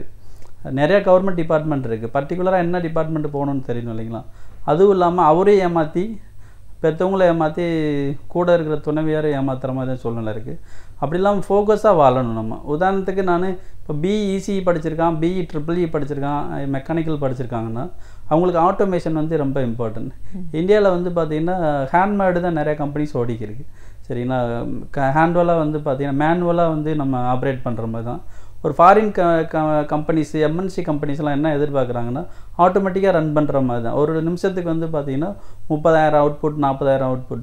அப்போ ஆட்டோமேஷன் கோர்ஸ் தான் நம்ம தெரிஞ்சுக்கணும். அந்த இண்டஸ்ட்ரீஸ் வந்து பார்த்திங்கன்னா எங்கே இருக்குது, அந்த இண்டஸ்ட்ரி என்ன எதிர்பார்க்குறாங்க, அதுக்கு வந்து ஆட்டோமேஷன் சம்மந்தமாக நிறைய கோர்சஸ் இருக்குது. அவங்க அந்த மாதிரி படித்தாங்கன்னா அவங்க சக்ஸஸ்ஃபுல்லாக இருக்க முடியும். இப்போ ECE படித்தவங்களுக்கு வந்து எம்பெடட் சிஸ்டம்ஸ்னு சொல்லி ஒன்று இருக்குது, அதுக்கும் அவங்க இது பண்ணலாம். இதுக்கு வந்து இங்கிலீஷ் நாலேஜ் கண்டிப்பாக இம்பார்ட்டன்ட்டு. சரிண்ணா, இது கூட வந்து பார்த்திங்கன்னா ஏன்னா இங்கிலீஷ் நாலேஜ் வீக்காக இருக்குது, நான் பிஇ முடிச்சிருக்கேன், நான் நிறையா சம்பாதிக்கணும் அப்படின்னு எதிர்பார்த்தா லேண்டை காட்டிலே ஷிப்பு வந்து அவங்களுக்கு கண்டிப்பாக யூஸ்ஃபுல்லாக இருக்கும். ஷிப்பில் வந்து ஃபஸ்ட் இயர் 30,000 கொடுப்பாங்க, செகண்ட் இயர் வந்து 50,000லேருந்து 70,000 குறையாமல் கொடுப்பாங்க. அவர் வேலை தெரிஞ்சாலும் சரி தெரியலனாலும் சரி. காமனாக வந்து ஷிப்பில் ஷெயிலிங்க்கு பொறுத்து தான் அதுக்கு மாறுபடும். தேர்ட் இயர்லேருந்து 1 lakh ஆரம்பிச்சிருவாங்க. ஃபோர்த் இயர்லேருந்து பார்த்தீங்கன்னா 2 lakhs குறையாமல் இன்கம் ஏர்ன் பண்ண ஆரம்பம். அப்ராக்சிமேட்டாக 5 இயர்ஸில் ஒரு 30 lakhs வரைக்கும் இன்கம் ஏர்ன் பண்ண முடியும். சரிங்க, இவ்வளோ ஆப்பர்ச்சுனிட்டிஸ் இருக்குது மேம். ஒரு 4 இயர் ஒரு இன்ஜினியரிங் படித்ததை காட்டிலும் அடுத்து படிக்கக்கூடிய அவனோட அந்த 1 மந்த் 2 மந்த்ஸ் கோர்ஸ் தான் வந்து பார்த்திங்கன்னா அவன் லைஃப்பை நிர்ணயிக்கும். ரொம்ப இம்பார்ட்டன்ட் வந்து பார்த்திங்கன்னா அவன் எதிர்பார்க்குற துறைக்கு வந்து என்னவா நம்ம மாற்றிக்கணுன்றதுல கிளியராக இருக்கணும். அதான். ஸோ படிக்கும்போதே இந்த அடிஷ்னல் இது என்ன ஓரியன்ட் சப்ஜெக்ட்ஸ் என்ன இருக்கோ அதையும் நம்ம படிக்கணும் அப்படின்னு சொல்றீங்க. இப்போ நீங்கள் பார்த்த வரைக்கும் இப்போ பயிற்சியாக இருந்தாலும் சரி, வெளிநாடுகள் போகணும் அப்படின்னு நினைக்கிறவங்களுக்கு எப்படிப்பட்ட ஒரு வாய்ப்புகள்லாம் இருக்குது அப்படின்னு சொல்லுவீங்க? ஓகே, பொதுவாக வந்து இப்போ வளர்ந்துட்டு வர துறை ஹாஸ்பிட்டாலிட்டி இண்டஸ்ட்ரி வந்து வேர்ல்டு ஃபுல்லாக நல்லா வளர்ந்துட்டு வரணும். ஹோட்டல் டிபார்ட்மெண்ட்லும் எல்லா ஒர்க்கர்ஸும் வந்து அதிகமாக தேவைப்படுது. இந்த மாதிரி ஃபீல்டு ஃபாரினை பொறுத்தளவுக்கு அதிகமாக இருக்கும். சரிங்களா, நம்மளை காட்டிலும் அதிகமாக ஹாஸ்பிட்டாலிட்டியில் இருக்கிறவங்க ஃபாரினர்ஸ் தான். இந்தியாவில் வந்து இன்னமும் தேங்க்யூ சொல்ல முடியாத ஆள் தான் இருக்குது. சரி, ஒரு விஷயத்த சொன்னோம் அப்படின்னா. அப்படி இருக்கும்போது ஃபாரினுக்கு போகும்போது இந்த மாதிரி எடுத்து செஞ்சாங்கன்னா அவங்க வந்து பார்த்திங்கன்னா பெரிய அளவில் இன்கம் ஏர்ன் பண்ண முடியும். அடிக்கடி கம்பெனிஸ் உடனே மாற்ற முடியும், வேறு கண்ட்ரியில் கூட போய் வேலை பார்க்க முடியும். அவ்வளோ ஆப்பர்ச்சுனிட்டிஸ் இருக்குது. இப்போ காமனாக வந்து பார்த்திங்கன்னா இப்போ ஒருத்தர் ஃபாரின் போகிறாரு அப்படின்னா ஒரு 100% அவங்க அம்மா அப்பா முடிவெடுக்க முடியாமல் போயிடுறாங்க. ஏன்னு பார்த்தீங்கன்னா அவங்களுக்கு முதலீடு பண்ண முடியாமல் போயிடுது. இப்போ கனடா, ஆஸ்திரேலியா அந்த மாதிரி போய் படிக்கணும், என் பையனை படிக்க வைக்கணும் அப்படின்னா அவங்க வந்து 30 lakhs 40 lakhs இன்வெஸ்ட் பண்ண வேண்டிய சூழ்நிலை இருக்குது. அப்படி பண்ணியும் அவன் வந்து கண்டிப்பாக படித்து எனக்கு சம்பாரித்து கொடுத்துருவானா அப்படின்னு அவங்க பெற்றோருக்கு தெரியறதில்ல. ஆனால் கண்டிப்பாக வந்து சொல்யூஷன் இருக்குது. அவன் வந்து இவ்வளோ நாளில் இவ்வளோ சம்பளம் எனக்கு கொடுத்துருவேன் அப்படின்னா கடன் வாங்கி கூட கொடுக்க அப்பா அம்மா தயாராக இருப்பாங்க. ஒரு ஏழ்மையாக இருக்கவங்க கூட முடிவெடுக்க முடியும். அப்படி இருக்கும்போது அவங்க சில இன்ஸ்டியூட்ஸ் வந்து பார்த்திங்கன்னா சில நிறுவனங்கள் இருக்காங்க இந்தியாவிலே வந்து அவங்களே வந்து ஹெல்ப் பண்ணுவாங்க. அவங்க என்ன பண்ணுவாங்கன்னு பார்த்தீங்கன்னா இப்போ ஒரு உதாரணத்துக்கு ஒரு 10 lakhs செலவு பண்ணி நீங்கள் ஒரு கண்ட்ரிக்கு போகிறீங்க. அந்த 10 lakhs வந்து பார்த்திங்கன்னா ஒரு 30 to 40 lakhs வரைக்கும் ஒரு 3-5 yearsல அவங்க ஏர்ன் பண்ண முடியும். எப்படின்னு பார்த்தீங்கன்னா இந்தியாவில் மாதிரி வந்து ஒரு 8 to 10 hours 12 hours காலேஜ் ஹவர்ஸ்லாம் இருக்காது. அங்கே 4 hours தான் இருக்கும். சரி, பாக்கி வந்து அவங்களுக்கு வந்து 8 hours 10 hours அவங்களுக்கு பாக்கி டைம் இருக்குது. அப்போ பார்ட் டைமாக வந்து அந்த கம்பெனியை வந்து ரெடி பண்ணி கொடுத்துருவாங்க. பிளேஸ்மெண்ட்டும் பண்ணி கொடுப்பாங்க. அதாவது காலேஜஸ்லாம் அட்மிஷன் போட்டு கொடுத்துருவாங்க. அந்த காலேஜ் பெர்மிஷனோட பார்ட் டைம் ஜாப்பும் ரெடி பண்ணி கொடுத்துருவாங்க. சாட்டர்டே சண்டேவும் வேலை பார்த்துக்கலாம். இது போக வந்து இப்போ 1 year கோர்ஸ் ஒரு ஹோட்டல் மேனேஜ்மெண்ட் கொடுக்குறாங்க அப்படின்னா 1 year முடிஞ்ச உடனே ஒரு 6 month வந்து பார்த்திங்கன்னா இன்டர்ன்ஷிப்பும் கொடுப்பாங்க. அதில் வந்து ஒரு ஸ்டாண்டர்டான ஹோட்டலில் வந்து அதோட இன்கம் வித்து ஃபுட் அக்கமடேஷன் என்ன கிடைக்க ஆரம்பிக்கும். அதுக்கப்புறம் பெர்மிட்டு, சரிண்ணா, மினிமம் 1 or 2 years பெர்மிட் கொடுக்குறவங்களாம் இருக்காங்க. இப்படி வேலை பார்த்த நேரத்தில் மொத்தமாக கால்குலேட் பண்ண பெர் hour தான் 1 மணி நேரம் கணக்கு தான் வந்து ஃபாரினை பொறுத்தளவுக்கு இருக்கும். அவங்க அப்படி கால்குலேட் பண்ணிங்கன்னா அவங்க எஜுகேஷன் முடிக்கும்போது எவ்வளோ இன்வெஸ்ட் பண்ணாங்களோ அது 3-fold 4-fold இன்கம் கண்டிப்பாக கிடைக்கும் அவங்களுக்கு. இந்த மாதிரி சாய்ஸை தேர்ந்தெடுத்தாங்கன்னா அவங்க லைஃபு நல்லாயிருக்கும், அப்பா அம்மாவுக்கும் உதவியாக இருப்பாங்க. அவங்க எதிர்பார்த்த வாழ்க்கையை வந்து ஷார்ட் டேர்ம்லேயே அடைஞ்சிருவாங்க. எல்லா யங்ஸ்டர்ஸும் என்ன 30 yearsக்குள்ளே செட்டில் ஆகணும், பொண்ணாக இருந்தாலும் ஆணாக இருந்தாலும். இந்த மாதிரி ஃபாரின் போக விருப்பப்பட்டாங்கன்னா இந்த ஆப்ஷனை தேர்ந்தெடுத்தாங்கன்னா 30 yearsக்குள்ளே அவங்க நினைக்கிற அந்த ஃபினான்ஷியலி ஃப்ரீ ஆகிடலாம் அவங்க. இப்போது வெளிநாடெல்லாம் அனுப்பும்போது சரியான ஒரு கம்பெனி, சரியான ஒரு கன்சல்டன்சி அப்படிங்கிற அந்த கிரெடிபிலிட்டி பற்றின நிறைய சந்தேகங்கள் இருக்கு. இங்கேருந்து நாம் பார்க்கும்போது அவங்க சொல்கிற விஷயங்கள்லாம் அங்கே போனால் நடக்குமா, திரும்பி எப்படி வருவாங்க அப்படின்ற ஒரு பயம் பேரண்ட்ஸ் மத்தியில் இருக்கும். அதை எப்படி நம்ம சரி பண்ணுறது? அந்த கன்சல்டன்ட் வந்து பார்த்திங்கன்னா ஸ்டாண்டர்டான லைசன்ஸ் வாங்கியிருக்காங்களா அப்படின்றத பார்க்கணும். இந்தியன் வந்து இமிக்ரேஷன் கன்சல்டண்ட்டாக இருக்காங்கன்னா ஒரு 75 lakhs இன்வெஸ்ட் பண்ண வேண்டியிருக்கும். 1 crore வரைக்கும் அது மாறுபடும். வந்து அந்த மாதிரி இன்டர்நேஷ்னல் லெவலில் வந்து அவங்க லைசன்ஸ் வாங்கியிருக்காங்களா, இல்லாட்டி வெறும் நார்மல் லைசன்ஸ் வச்சுருக்காங்களா, இல்லாட்டி அவங்க ஏஜென்ட்டா தேர்ட் பார்ட்டியான்னு சொல்லிட்டு அனலைஸ் பண்ணிவிட்டு அவங்க சர்டிஃபிகேஷன்ஸ்லாம் பண்ணிவிட்டு இதை ஒரு தடவை செக் பண்ணிடணும். இது போக வந்து எந்த கண்ட்ரிக்கு அவங்க போகிறாங்களோ அந்த கண்ட்ரியில் ஏற்கனவே வந்து போய் வேலை பார்த்த இல்லாட்டி ஸ்டூடெண்ட்டு ஜாயின் பண்ணவங்கள ஒரு தடவை பேசணும். அவங்க பேசி கிளாரிஃபை ஆனதுக்கப்புறம் அவங்க ரிலேஷன்ஸ்லாம் கேட்கணும். அவங்க ரிலேஷனோ தெரிஞ்சவங்களோ யாராவது ஒருத்தவங்க அந்த கண்ட்ரியில் கண்டிப்பாக இருப்பாங்க. அவங்ககிட்ட கேட்டாங்கன்னா சொந்தக்காரங்க வழியாக ஒரு இடம் செக் பண்ணிடுறாங்க, போன ஸ்டூடெண்ட்ஸையும் செக் பண்ணிடுறாங்க, கம்பெனியும் செக் பண்ணிடுறாங்க. அப்போ ஆட்டோமேட்டிக்காக வந்து பார்த்திங்கன்னா 100% அவங்களுக்கு ரிசல்ட் கிடச்சிரும். இதுக்கு முன்னாடி அந்த கண்ட்ரியை பற்றி அவங்க செல்ஃப் அனலைஸும் பண்ணியிருக்கணும். இந்த கண்ட்ரிக்கு போனால் என்ன படிப்பு படிக்கலாம், இந்த கண்ட்ரியோட நீட் என்னவாக இருக்குது அப்படின்றத அவங்க செல்ஃப் அனலைஸும் பண்ணணும். இதுக்கு மேலே வந்து ஃபியர் இருக்கக்கூடாது. ஒரு நாட்டுக்கு போனால் ஏமாற்றிடுவாங்க, நம்ம படிச்சிருக்கோம் சரிங்களா, படித்து நம்மளை எல்லா இடத்துலையுமே வந்து நார்மலாக நடக்கிற ஆக்சிடென்ட் நடக்கும், அங்கேயும் போய் உடம்புக்கு சரியில்லாமல் போகலாம். அந்த மாதிரி வந்து சின்ன சின்ன பயங்கள்லாம் இருக்கக்கூடாது. அந்த ஸ்டூடெண்ட்ஸுக்கு தைரியமாக இருக்கணும், எதையும் போயிடுவேன் வந்துடுவேன் அப்படின்னு சொல்லி இவங்க தைரியமாக நான் போவேன், என்னால் முடியும்னு சொன்னாலே பெற்றோர் உதவி பண்ணிடுவாங்க. கண்டிப்பாக அந்த தைரியத்தையும் வளர்த்துக்கணும். நம்ம இந்த குவாலிட்டிஸ்லாம் சேர்ந்து இருந்துச்சுன்னா அவங்க சக்ஸஸ்ஃபுல் ஆகிடலாம். ஓகே, ஒரு கேரியர் கைடன்ஸ் கன்சல்டண்ட்டாக பொதுவாக எந்த ஒரு ப்ரொஃபஷனுக்காக, எந்த நாட்டுக்காக அதிகமாக இன்னைக்கு மாணவர்கள் தேடி வராங்க? எல்லாருமே கனடாவை அதிகமாக எதிர்பார்க்குறாங்க. கனடா, ஆஸ்திரேலியா அந்த மாதிரி. காமனாக வந்து டிவியில் வந்து இப்போ யூஎஸ்ஏ வந்து பார்த்திங்கன்னா அடிக்கடி பாம்பு இந்த மாதிரி நியூஸஸ் வந்துகிட்டே இருக்கும். அப்படி இல்லாமல் காமாக இருக்கும். நியூஸ்லாம் இருக்காங்க, அந்த மாதிரி கண்ட்ரிலாம் வந்து யாரு கூடயும் சண்டை பிடிக்க மாட்டாங்க. டெரரிஸ்டமாக அவங்கள்ட்ட வராது. அப்படி கண்ட்ரிக்கு போனாங்கன்னா அவங்களுக்கு யூஸ்ஃபுல்லாக இருக்கும். இப்போ கனடாவில் ஏன் போய் படிக்கணும், வேலை பார்க்கணுன்னு எதிர்பார்த்திங்கன்னா, கனடாவில் வந்து ஒருத்தர் இல்லீகலாக போய் வேலைக்கு போனால் கூட அந்த கவர்மெண்ட் லீகலாக மாற்றி கொடுத்துருவாங்க. மற்ற எல்லா கண்ட்ரிலுமே வந்து இம்ப்ரெஷன்மெண்ட்டு, ஜெயிலுக்கு போகிற மாதிரி இருக்கும், ஃபைன் வந்து ரொம்ப ஹெவியாக இருக்கும். அந்த மாதிரி கனடாவில் இல்லை. சரிங்களா? அதே மாதிரி வந்து குழந்தைங்க ஃபீஸ் வந்து பார்த்திங்கன்னா படிக்க வைக்கிற ஃபீஸ் டோட்டலி ஃப்ரீயாக கொடுக்குறாங்க. அப்போ இன்கம் ஏர்ன் பண்ணுறது வந்து உங்களுக்கு அதிகமாக செலவழிகிறது ஃபீஸில் தான். காலேஜ் ஃபீஸ், ஸ்கூல் ஃபீஸில் தான். அந்த கவர்மெண்ட்டை பொறுத்தளவு டோட்டலாக பண்ணிடுறாங்க. நம்ம இந்தியாவில் இன்சூரன்ஸ் பண்ணி தான் வந்து மெடிக்கல் கிளைம்லாம் பண்ணுறோம். நம்ம கனடாவை பொறுத்தளவுக்கு 10% தான். இப்போ 1 லட்ச ரூபா ஒரு ஆளுக்கு செலவு வருதுன்னா 10,000 ஹாஸ்பிட்டல் ஃபீஸ் கட்டினா போதுமானது. அப்போ உங்களுக்கு மேஜராக ஆகக்கூடிய ஹாஸ்பிட்டல் செலவு, குழந்தைங்க செலவு ப்ளஸ் பாதுகாப்பு, இது எல்லாம் இருக்கிறதுனால அந்த மாதிரி கண்ட்ரீஸு மக்கள் அதிகமாக செலக்ட் பண்ணுறாங்க. அதுதான் யூஸ்ஃபுல்லாக இருக்கும். கல்வி மற்றும் வேலைவாய்ப்புக்கான பயிற்சியாளர் மற்றும் ஆலோசகராக இன்னைக்கு வேலைவாய்ப்பு அப்படின்னு வரும்போது எந்தெந்த இடங்கள்லாம் வாய்ப்புகள் அதிகம் இருக்குது, சரியான படிப்புக்கு சரியான வேலை அப்படின்னு நம்ம நினைக்கிறவங்க எந்த காலகட்டத்தில் அதை யோசிச்சுக்கணும்? பெற்றோர்கள் வந்து பள்ளி படிப்பில் இருக்கும்போதே இப்படிப்பட்ட ஒரு கன்சல்டன்சியோட தொடர்பு கொண்டு அவங்களுடைய மகன் மகளுக்கு தான தேவைகள் என்ன, எந்த லைனில் போனால் அவங்களுக்கு வாய்ப்புகள் இருக்குன்னு தெரிஞ்சுக்க வேண்டிய அவசியம் என்ன, ஒரு கன்சல்டண்ட்டாக எப்படிப்பட்ட ஒரு ட்ரைனிங் ஆலோசனைகளும் நீங்க வழங்கிட்டு இருக்கீங்க.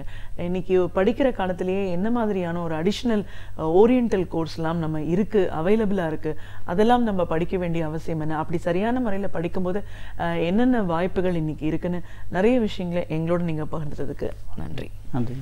இதுவரை நாம் அறிந்திராத பல அரிய தகவல்களை அழகிய தமிழில் தொகுத்து ஒவ்வொரு நாளும் இனிமையாக வழங்கிக் கொண்டிருக்கிறார் பேராசிரியர் சுபவீரபாண்டியன் அவர்கள். நிகழ்ச்சியில் அடுத்த பகுதியாக வரவேற்பது ஒன்றே சொல் நன்றே சொல்.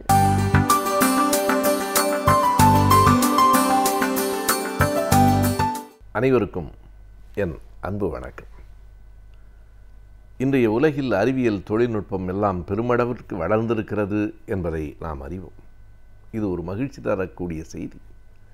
ஆனால் அறிவியல் வளர்ந்திருக்கிற அதே வேகத்தில் நாட்டில் மூடநம்பிக்கைகளும் வளர்ந்திருக்கின்றன என்பது ஒரு வியத்தகு முரண். எப்படி இரண்டும் ஒரே நேரத்தில் வளரும்? இந்த நாட்டில் இரண்டும் ஒரே நேரத்தில் தான் வளர்ந்திருக்கின்றன. அப்படியானால் வேறு நாடுகளில் எல்லாம் மூடநம்பிக்கையே இல்லையா என்றால் இருக்கிறது. உலகம் முழுவதும் மூடநம்பிக்கைகள் இருக்கவே செய்கின்றன. ஒப்பீட்டளவில் நம்மிடத்தில் சற்று கூடுதலாக இருக்கிறதோ என்று எண்ண தோன்றுகிறது. அறிவியல் வளர்ச்சிக்கு ஏற்ப மூட நம்பிக்கைகள் சரிந்திருக்க வேண்டும். ஆனால் ஏன் மூட நம்பிக்கைகளும் வளர்கின்றன என்றால், மரபு காரணமாக, அச்சம் காரணமாக, பெரியவர்களை எதிர்த்து பேசக்கூடாது என்கிற காரணமாக இப்படி சொல்கிறவைகளையெல்லாம் கேட்டுக்கொள்கிற ஒரு இயல்பு நமக்கு வருகிறது. எந்த ஒன்றையும் கேள்வி கேட்காமல் பெரியவர்கள் சொன்னால் ஏற்றுக்கொள்ள வேண்டும் என்று ஒரு மரபு இங்கே இருக்கிறது. அது திரும்ப திரும்ப சொல்லப்பட்டு நம் மூளைகளில் பதிந்து கிடக்கிறது. இந்த மரபை முதலில் உடைக்க முயற்சித்தவன் புத்தன் தான். எனவேதான் பகுத்தறிவு இயக்கங்களினுடைய தந்தையாக புத்தர் இன்றைக்கும் இருக்கிறார். பிலீவ் நத்திங் என்று அவருடைய ஒரு அறிவுரை தொடங்குகிறது. எதையுமே நம்பாதீர்கள் என்றால் எதனால் எதையும் நம்பாதீர்கள், அல்லது எதை நம்பாதீர்கள் என்று புத்தன் சொல்கிறான் என்று பார்க்க வேண்டும். Believe nothing just mere because it has been told it or because it's a traditional one என்று அவன் சொல்கிறான். உங்களுக்கு சொல்லப்பட்டிருக்கிறது என்பதற்காக மட்டுமே, அல்லது இதுதான் மரபு ரீதியானது என்பதற்காக மட்டுமே எதையும் நம்பாதீர்கள். Do not believe the things told you by your teacher merely because they're out of respect for your teacher என்று புத்தன் அடுத்த வரியில் சொல்லுகிறான். உங்கள் ஆசிரியர் சொல்லியிருக்கலாம், உங்கள் பெற்றோர்கள் உங்களுக்கு சொல்லியிருக்கலாம், உங்கள் குடும்பத்தினுடைய அந்த ஊரினுடைய பெரியவர்கள் உங்களுக்கு சொல்லியிருக்கலாம். யார் சொல்லியிருந்தாலும் அவர்கள் மீது நீங்கள் வைத்திருக்கிற மதிப்புக்காக மட்டுமே எல்லாவற்றையும் நம்பாதீர்கள். அவர்கள் மீது மதிப்பு வைக்க வேண்டாம் என்று புத்தர் எங்கேயும் சொல்லவில்லை. பெற்றோரை, ஆசிரியரை, பெரியவர்களை மதிப்பது நல்ல குணம்தான். ஆனால் நீங்கள் அவர்களை மதிப்பது என்பது அவர்கள் சொல்லுகிற எல்லாவற்றையும் நம்புவது என்கிற பொருளில் முடிந்துவிடக்கூடாது. ஒருவரை மதிப்பது வேறு, அவர் சொல்லுவதை ஆராய்வது வேறு. இதைத்தான் வள்ளுவன் சொன்னான், எப்பொருள் யார் யார் வாய் கேட்பினும் அப்பொருள் மெய்ப்பொருள் காண்பது அறிவு. யார் சொன்னால் என்ன, சொல்லுகிறவர்களை வைத்து முடிவு செய்யாதீர்கள், சொல்லப்படுகின்றவைகளை வைத்து முடிவு செய்யுங்கள் என்றுதான் வள்ளுவனும் சொல்லிக் கொடுத்தான். ஆகையினால் எந்த ஒன்றையும் நம்பவே கூடாது என்று புத்தனோ வள்ளுவனோ சொல்லவில்லை. எந்த ஒன்றையும் ஆராயாமல் நம்பக்கூடாது என்றார்கள். ஆராய்வது தான் பகுத்தறிவு. எதையும் ஆராயாமல் அப்படியே ஏற்றுக்கொண்டு அதனை பின்பற்றுவது மூட நம்பிக்கை. இதைத்தான் நாம் பார்க்கிறோம். இதனை நாயுடம்மா என்று ஒரு பெரிய விஞ்ஞானி, பெயரை பார்த்தால் பெண் போல தெரியும், ஆண்தான், சென்னையிலே ஒரு பல்கலைக்கழகத்தின் பெரிய துணைவேந்தராக இருந்தவர், அவர் வேடிக்கையாக சொன்னார், சூப்பர்ஸ்டிஷன்ஸ் இன் எசன்ஸ், அதனுடைய சாரத்தில் என்னவாக இருக்கின்றன தெரியுமா, எ சார்ட் ஆஃப் இன்சூரன்ஸ் அகெயின்ஸ்ட் ஹெல் என்றார். அது ஒரு வேடிக்கையான கூற்றுதான். நரகத்திற்கு போய்விடாமல் ஒரு இன்சூரன்ஸ் செய்து வைத்துக் கொள்கிறார்கள், அதுதான் மூட நம்பிக்கை.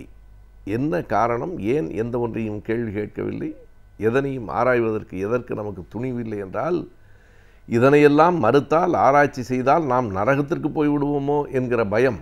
பெரியவர்கள் சொன்னதை கேட்கவில்லை என்றால் நமக்கு சொர்க்கம் கிடைக்காது, நரகத்திற்கு போய்விடுவோம் என்கிற அச்சம் காரணமாக நரகத்திற்கு போகாமல் தங்களை பாதுகாத்து கொள்ளுகிற ஒரு இன்சூரன்ஸாகத்தான் பலர் மூட நம்பிக்கைகளை வைத்து கொண்டிருக்கிறார்கள் என்று விஞ்ஞானி நாயுடம்மா சொன்னார். இங்கர்சால் மூட நம்பிக்கைகள் ஏன் உருவாகின்றன என்பதற்கு அடிப்படையாக 9 காரணங்களை சொன்னார்.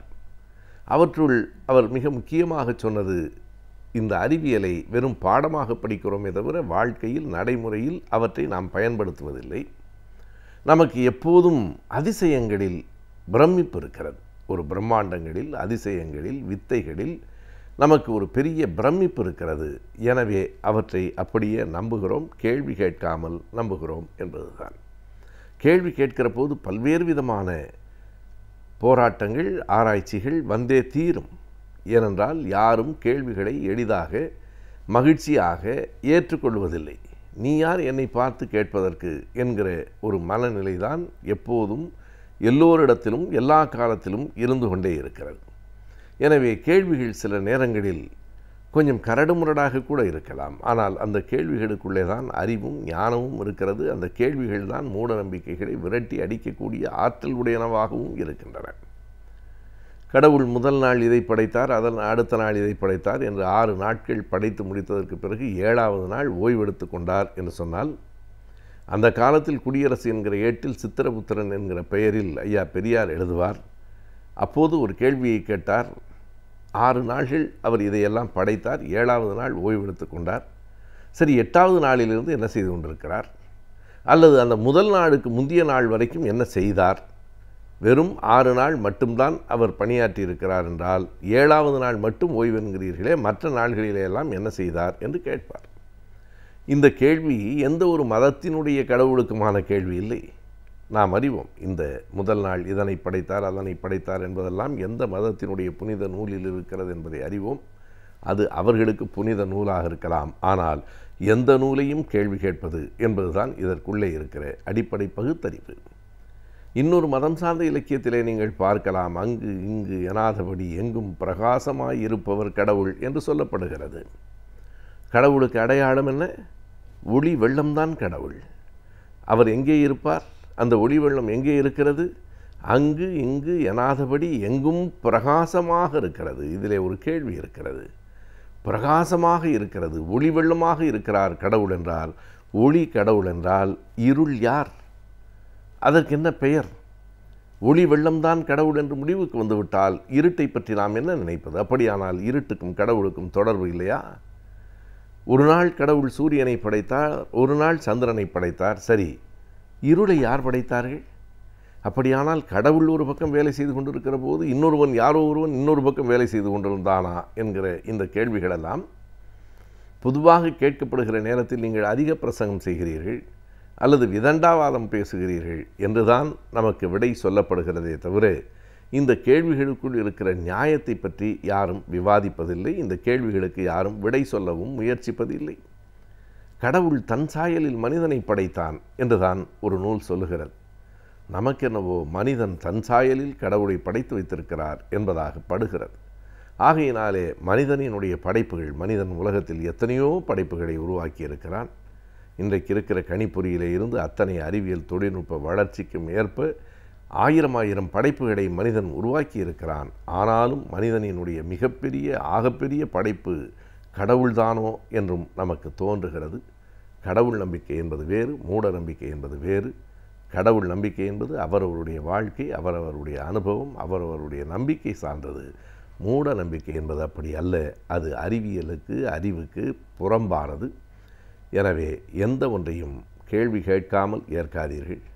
யார் சொன்னார்கள் என்பதை வைத்து அதனை ஏற்றுக்கொள்ளாதீர்கள் என்று புத்தனும் சாக்ரட்டீஸும் வள்ளுவரும் பெரியாரும் சொன்ன அந்த செய்திகள் நாம் நினைவில் கொள்ள வேண்டும். அப்போதுதான் அறிவியல் மட்டும் வளரும், மூட நம்பிக்கை தேயும். பொழுதுபோக்கிற்காக இணையதளத்தை பயன்படுத்தி கொண்டிருக்கும் நாம் தற்போது இணையதளம் மூலமாக குறைந்த முதலீட்டில் அதிக லாபம் எப்படி பெறலாம் என்பதை பற்றியும் அறிந்து வருகிறோம். அந்த வகையில் இன்றைக்கும் வணிகம் பற்றிய சில தகவல்களை தெரிந்து கொள்ளலாம். நிகழ்ச்சியில் அடுத்த பகுதியாக வரவேற்பது ஆலோசனை நேரத்தில் வணிகம்.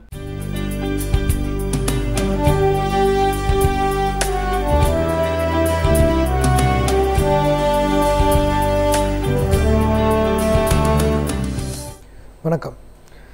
இந்த நிகழ்ச்சியில் ஒரு வாரமும் தொழிலுக்கு தேவையான ஆலோசனைகளையும், தொழில் அபிவிருத்தி ஆலோசனைகளையும், தொழிலுக்கு தேவையான நிதி ஆலோசனைகளையும், அதாவது எப்படி இன்வெஸ்ட்மெண்ட்ஸ் வாங்கலாம், என்ன மாதிரிலாம் நம்ம பிஸ்னஸ் பண்ண முடியும், பிஸ்னஸில் வரக்கூடிய பிரச்சனைகள் எப்படிங்கிறதெல்லாம் நான் ஒரு வாரமும் எக்ஸ்பிளைன் பண்ணியிருக்கேன். ஸோ அதோட தொடர்ச்சியை ஒரு பர்டிகுலர் பாயிண்ட் ஒரு டாப்பிக்கையும் எடுத்து தொழிலுக்கு தேவையான இம்ப்ரூவ்மெண்ட்டுக்கு என்னென்ன இருக்குது, என்ன மாதிரி இன்வெஸ்ட் பண்ணலாங்கிறதெல்லாம் சொல்லியிருக்கேன். ஸோ இப்போ அதே மாதிரி இப்போ இருக்கக்கூடிய லேட்டஸ்டான ட்ரெண்டு பார்த்திங்கன்னா இன்வெஸ்ட்மெண்ட். இப்போ நான் பேசக்கூடிய விஷயம் எகெயின் இன்வெஸ்ட்மெண்ட் ப்ராடக்ட்ஸு. இப்போ ஒரு ஃபியூ டேஸாக டாலரோட ப்ரைஸ் நிறைய ஏறி இருக்குது. இந்த டாலரோட ப்ரைஸோட இம்பேக்ட் பார்த்திங்கன்னா எக்ஸ்போர்ட்டர்ஸ்க்கு லாபம் அதிகமாக இருக்கலாம். அவங்களுக்கு நார்மலாக கிடைக்கக்கூடிய ரேட்டை விட கூட கிடைக்கிது. இது கூட கிடைச்சதுனாலுமே என்ன பண்ணுவாங்கன்னா, ஒரு ப்ராடக்டை ஒருத்தர் அங்கேருந்து ஆர்டர் பண்ணியிருக்கிறாங்க. அவங்க ஆர்டர் பண்ணும்போது விலை ஒரு 69 ரூபா இல்லை இருக்கும்போது, டாலரில் இருக்கும்போது ஆர்டர் பண்ணியிருக்கிறாங்க. இப்போ கரண்ட் ப்ரைஸ் 72 ரூபா வந்துருச்சு. இப்போ அவங்க 3 ரூபா கூட கொடுக்கணும் நம்மளோட கரன்சிக்கு. நமக்கு பழைய டேட்டில் வாங்கியிருக்காங்க ஆர்டரு, $10,000 பில்லு வந்திருக்குன்னா இவங்களுக்கு 3 ரூபா கூட கிடைக்கிது. ஸோ அதனால் என்ன பண்ணுவாங்கன்னா, அதாவது இந்த மாதிரி விஷயங்களில் அந்த யார் பர்ச்சேசர், யார் அந்த ப்ராடக்ட்டை வாங்க போகிறாங்களோ, ஃபாரின்லேருந்து ஆர்டர் கொடுத்துருக்காங்களோ, அவங்க என்ன பண்ணுவாங்க, எனக்கு ஒரு 3% டிஸ்கவுண்ட் கொடுங்க, இல்லை 2% டிஸ்கவுண்ட் கொடுங்கன்னு ஏதாவது ஒரு அட்ஜஸ்ட்மெண்ட் கேட்டுக்குவாங்க. இது நமக்கு நம்ம சைடில் லாபம் வரும்போது கண்டிப்பாக அவங்க கேட்டுருவாங்க. இன்னொன்று இதே பார்த்திங்கன்னா ரொம்ப பாதிக்கப்பட்டவங்க இப்போது இம்போர்ட்டர்ஸ் தான். இம்போர்ட்டர்ஸ்னால் இறக்குமதி செஞ்சவங்க. இறக்குமதி செஞ்சவங்க எல்லாருமே ஒரு விஷயத்தை ஒரு ஃபாரினில், ஒரு ஆஃப்ரிக்காலேருந்து ஒரு 10 லட்ச ரூபாய்க்கு ஒரு விஷயத்தை ஆர்டர் பண்ணியிருக்காங்க, $10,000 வச்சுக்கிட்டிங்கன்னா, இப்போ $10,000 இப்போ திரும்ப அவங்க பணம் கொடுக்கணும். இம்போர்ட்டு பண்ணியிருப்பாங்க, மெஷின் இங்கே ப்ராடக்ட் வந்தோடனே இவங்க அவங்களுக்கு பணத்தை கொடுக்கணும். இந்த கொடுக்குற டைமில் பார்த்திங்கன்னா அதே $10,000 தான் கொடுப்பாங்க. ஆனால் $10,000 கையில் வச்சுருக்க மாட்டாங்க, நம்ம கரன்சி கன்வர்ஷன் பண்ணி தான் கொடுக்கணும். ஆனால் ஏற்கனவே வச்சுருந்த பட்ஜெட் படி $10,000 வேணும்னா 69 லட்சம் $10,000 வேணும்னு வச்சுங்களேன், 6,90,000 ரூபா இருந்ததுனாலே முன்னாடி $10,000 வாங்க முடியும். ஆனால் இன்றைக்கு டேட்டில் அந்த $10,000 கட்டணும்னு நீங்கள் நினச்சி கன்வெர்ட் பண்ணணும்னு நினச்சிங்கன்னா 7.2 லட்சம் வேணும். அப்படின்னா பார்த்தீங்க ஒரு கிட்டத்தட்ட ஒரு 30,000 ரூபா உங்களுக்கு எக்ஸ்ட்ராவாகிடுச்சு. இப்போ அதுவும் என்னாச்சுன்னா ஒரு மாதத்தில் ஒரு $10,000க்கு நீங்கள் பணம் கட்டுறதுக்கு கிட்டத்தட்ட 30,000 ரூபா உங்களோட இம்பேக்ட்டு அதிகமாக போயிடுச்சு. இப்போ எதுக்கு இந்த விஷயத்த சொல்கிறேன்னா, எல்லோரும் நிறைய பேர் சொல்லிக்கிட்டு இருக்காங்க டாலர் இம்பேக்டில் லாஸ் ஆச்சு. டாலர் இம்பேக்டில் எப்படி லாஸ் ஆச்சுன்னு நீங்கள் தெரிஞ்சுக்கணுங்கிறதுக்காக தான் சொல்கிறேன். இதில் மெயினாக பாதிக்கப்பட்டவங்க இம்போர்ட்டர்ஸ் தான். இப்போது அவங்கள பொறுத்த வரைக்கும் இப்போ அவங்கள்ட்ட போயிட்டு இதே ஆர்டர் கொடுத்து ஒருத்தவங்க குட்ஸ் அங்கேருந்து அனுப்பிச்சிருக்கிறாங்க, எனக்கு ரெட்டு கூடி போச்சு அப்படின்னு சொல்லி இவங்க டிஸ்கவுண்ட் கேட்கவே முடியாது, இல்லை ப்ரீமியமும் கேட்க முடியாது.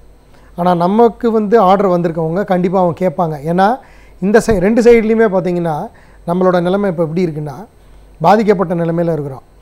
ஆர்டர் நம்ம சப்ளை பண்ணுறவங்களாக இருந்தாலும், எக்ஸ்போர்ட்டராக இருந்தாலும், ஏன்னா கஸ்டமர் நமக்கு ஆர்டர் கொடுக்குறான். அப்போ கஸ்டமர் தான் நமக்கு பாஸ்.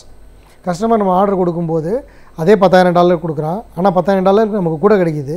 ஆனால் அவன் என்ன சொல்கிறான், அந்த நிலைமையை தெரிஞ்சுக்கிட்டு எனக்கு டிஸ்கவுண்ட் கொடுங்கங்கிறான். இது வந்து நம்ம எக்ஸ்போர்ட்டராக இருக்கும்போது. இதே இம்போர்ட்டராக இருக்கும்போது $10,000 நம்ம வந்து இறக்குமதி பண்ணிட்டோம். கையில் வர்ற டைமில் நம்மளோட $10,000 நிலைமை வந்து இப்போ $10,500 நிலைமைக்கு வந்துருச்சு. அப்போ பார்த்திங்கன்னா நம்ம யார்கிட்டையும் கேட்க முடியாது. ஏன்னா ப்ராடக்ட் பணம் கட்டியே ஆகணும். ஸோ 2 இடத்துலையும் நம்ம பாதிக்கப்பட்டிருக்கிறோம். ஸோ இது வந்து ஒரு டாலர் ஃப்ளக்சுவேஷன்ஸில் நடக்கக்கூடிய வெளியில் நடக்கக்கூடிய லாப நஷ்டங்கள். இதே மாதிரி டைமில் நீங்கள் இன்வெஸ்டராக நீங்கள் என்ன பண்ணலாம் அப்படின்னு பார்த்தீங்கன்னா, ஒரு மியூச்சுவல் ஃபண்டில் நீங்கள் இன்வெஸ்டராக இருக்கீங்கன்னா, இப்போது ஃபாரின் ஃபண்டில் இன்வெஸ்ட் பண்ணக்கூடிய மியூச்சுவல் ஃபண்ட் ஸ்கீம்ஸ் நிறையா இருக்குது. கிட்டத்தட்ட ஒரு 6-7 ஸ்கீம்ஸ்க்கு மேலே இருக்குது. இப்போ அந்த மாதிரி விஷயத்தில் ஃபாரினில் இருக்கக்கூடிய ஈக்விட்டியில் இன்வெஸ்ட் பண்ணக்கூடிய மியூச்சுவல் ஃபண்டில் இந்த மாதிரி டைமில் கொஞ்சம் டாலர் ஃப்ளக்சுவேஷன்ஸ் கொஞ்சம் மேலே ஏறும்போதே இன்வெஸ்ட் பண்ணி வச்சுருந்தீங்கன்னா உங்கள் லாபம் வந்து ஒன்று வந்து அதில் வரக்கூடிய ஈக்விட்டி லாபத்தை தவிர உங்களோட டாலர் லாபமும் நிறையா வரும். இது ஆஸ் எ இன்வெஸ்டராக பெனிஃபிட் இருக்குது. இப்போ நான் வந்து ஒரு 3 பேரை ஒரே டைமில் சொல்லிகிட்டு இருக்கேன். ஒன்று எக்ஸ்போர்ட்டராக என்ன அவரோட லாப நஷ்டங்கள், இன்னொன்று இம்போர்ட்டராக அவரோட லாப நஷ்டங்கள் என்ன, ஒரு இன்வெஸ்டராக அவரோட லாப நஷ்டங்கள் என்ன அப்படின்னு பார்த்தீங்கன்னா, இன்வெஸ்டராக இருக்கிறவங்களுக்கு இப்போ நிறையா பெனிஃபிட் இருக்குது. அதுவும் மியூச்சுவல் ஃபண்டில் இந்த மாதிரி டைமில் இந்த மாதிரி டாலர் இம்பேக்ட் இருக்கக்கூடிய ஒரு மியூச்சுவல் ஃபண்டில் இன்வெஸ்ட் பண்ணிங்கன்னா உங்களுக்கு அந்த அப்ரிசியேஷன் கவர் ஆகும். சரி, அதே மாதிரி நீங்கள் இன்னொன்று கேட்கலாம், இப்போது வந்து சப்போஸ் இந்த ரேட்டில் இன்வெஸ்ட் பண்ணியிருக்காங்க, டாலர் ப்ரைஸ் கீழே வந்துருச்சுன்னா என்ன பண்ணுறதுன்னு. கண்டிப்பாக கீழே வந்ததுன்னா நமக்கு இம்பேக்ட் இருக்கும். ஆனால் நம்மளோட ப்ரைஸ் வந்து ஸ்டாக்ஸில் தான் இன்வெஸ்ட் பண்ணுறதுங்கிறதுனால இந்த கன்வர்ஷன்லேருந்து அந்த ஸ்டாக்குக்கு போகிறதுனால இம்பேக்ட் வந்து அதிகப்படியாக இருக்கிறதுக்கு உண்டான, அதாவது கீழே இறங்கின இம்பேக்ட் வந்து அதிகப்படியாக இருக்கிறதுக்கு உண்டான வாய்ப்புகள் குறைச்சல். ஸோ இது வந்து ஒரு இன்வெஸ்டராக நீங்கள் பார்த்து வச்சுக்கணும். ஸோ அதே மாதிரி இந்த டாலர் ஃப்ளக்சுவேஷன்ஸை நம்ம எப்படி அவாய்ட் பண்ணலாம், நம்ம என்ன பண்ணி வைக்கணும். நிறைய பேர் வந்து சொல்லுவாங்க, ஒரு எக்ஸ்போர்ட்டராக இருக்கிறவங்க இப்போ பார்த்திங்கன்னா நிறைய எக்ஸ்போர்ட்ஸ் இருக்காங்க தமிழ்நாட்டில், கரூரில், சேலம், ஈரோடு, திருப்பூர், ஏகப்பட்ட பேர் இருக்காங்க, எல்லா இடத்துலையும் இருக்கிறாங்க. இப்போ நிறைய பேருக்கு வந்து தெரிஞ்ச விஷயம் ஹெட்ஜிங்னு ஒன்று. ஹெட்ஜிங்னு அவங்க சொல்லிகிட்டு இருப்பாங்க. ஜென்ரலாக ஹெட்ஜிங்கிறத பார்க்கும்போது கிரெடிட்டில் வந்து பேங்க்கில் கொடுக்குற கிரெடிட்லேயே ஹெட்ஜிங் எடுக்கிறதா சொல்லியிருப்பாங்க. நான் என்னோடய சஜஷன் வந்து it is in my view தான். இந்த மாதிரி எந்த ப்ராடக்டை நீங்கள் வந்து அனுப்பும்போதும் நீங்கள் ஒரு கரன்சி டீலர்கிட்ட வச்சு ஈவன் உங்களோட கரன்சியை கூட ஹெட்ஜ் பண்ணி வச்சுக்கலாம். ஹெட்ஜிங்னா என்ன அர்த்தம் அப்படின்னிங்கன்னா, இப்போ ஒரு ப்ராடக்ட்டை நீங்கள் வந்து இப்போ கரன்சியை எடுத்துக்கோங்க. கரன்சி வந்து ஒரு எக்ஸ்போர்ட்டர் இங்கேருந்து ஒரு ப்ராடக்டை ஒருத்தர் வந்து இம்போர்ட் பண்ணுறாரு, ஸ்டீல் இம்போர்ட் பண்ணுறாங்க.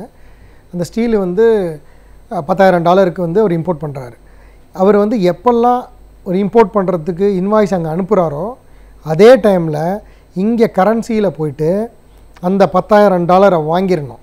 அதை வந்து பணம் வந்து கொடுக்கல, இனிமேல் தான் கொடுக்க போகிறார்.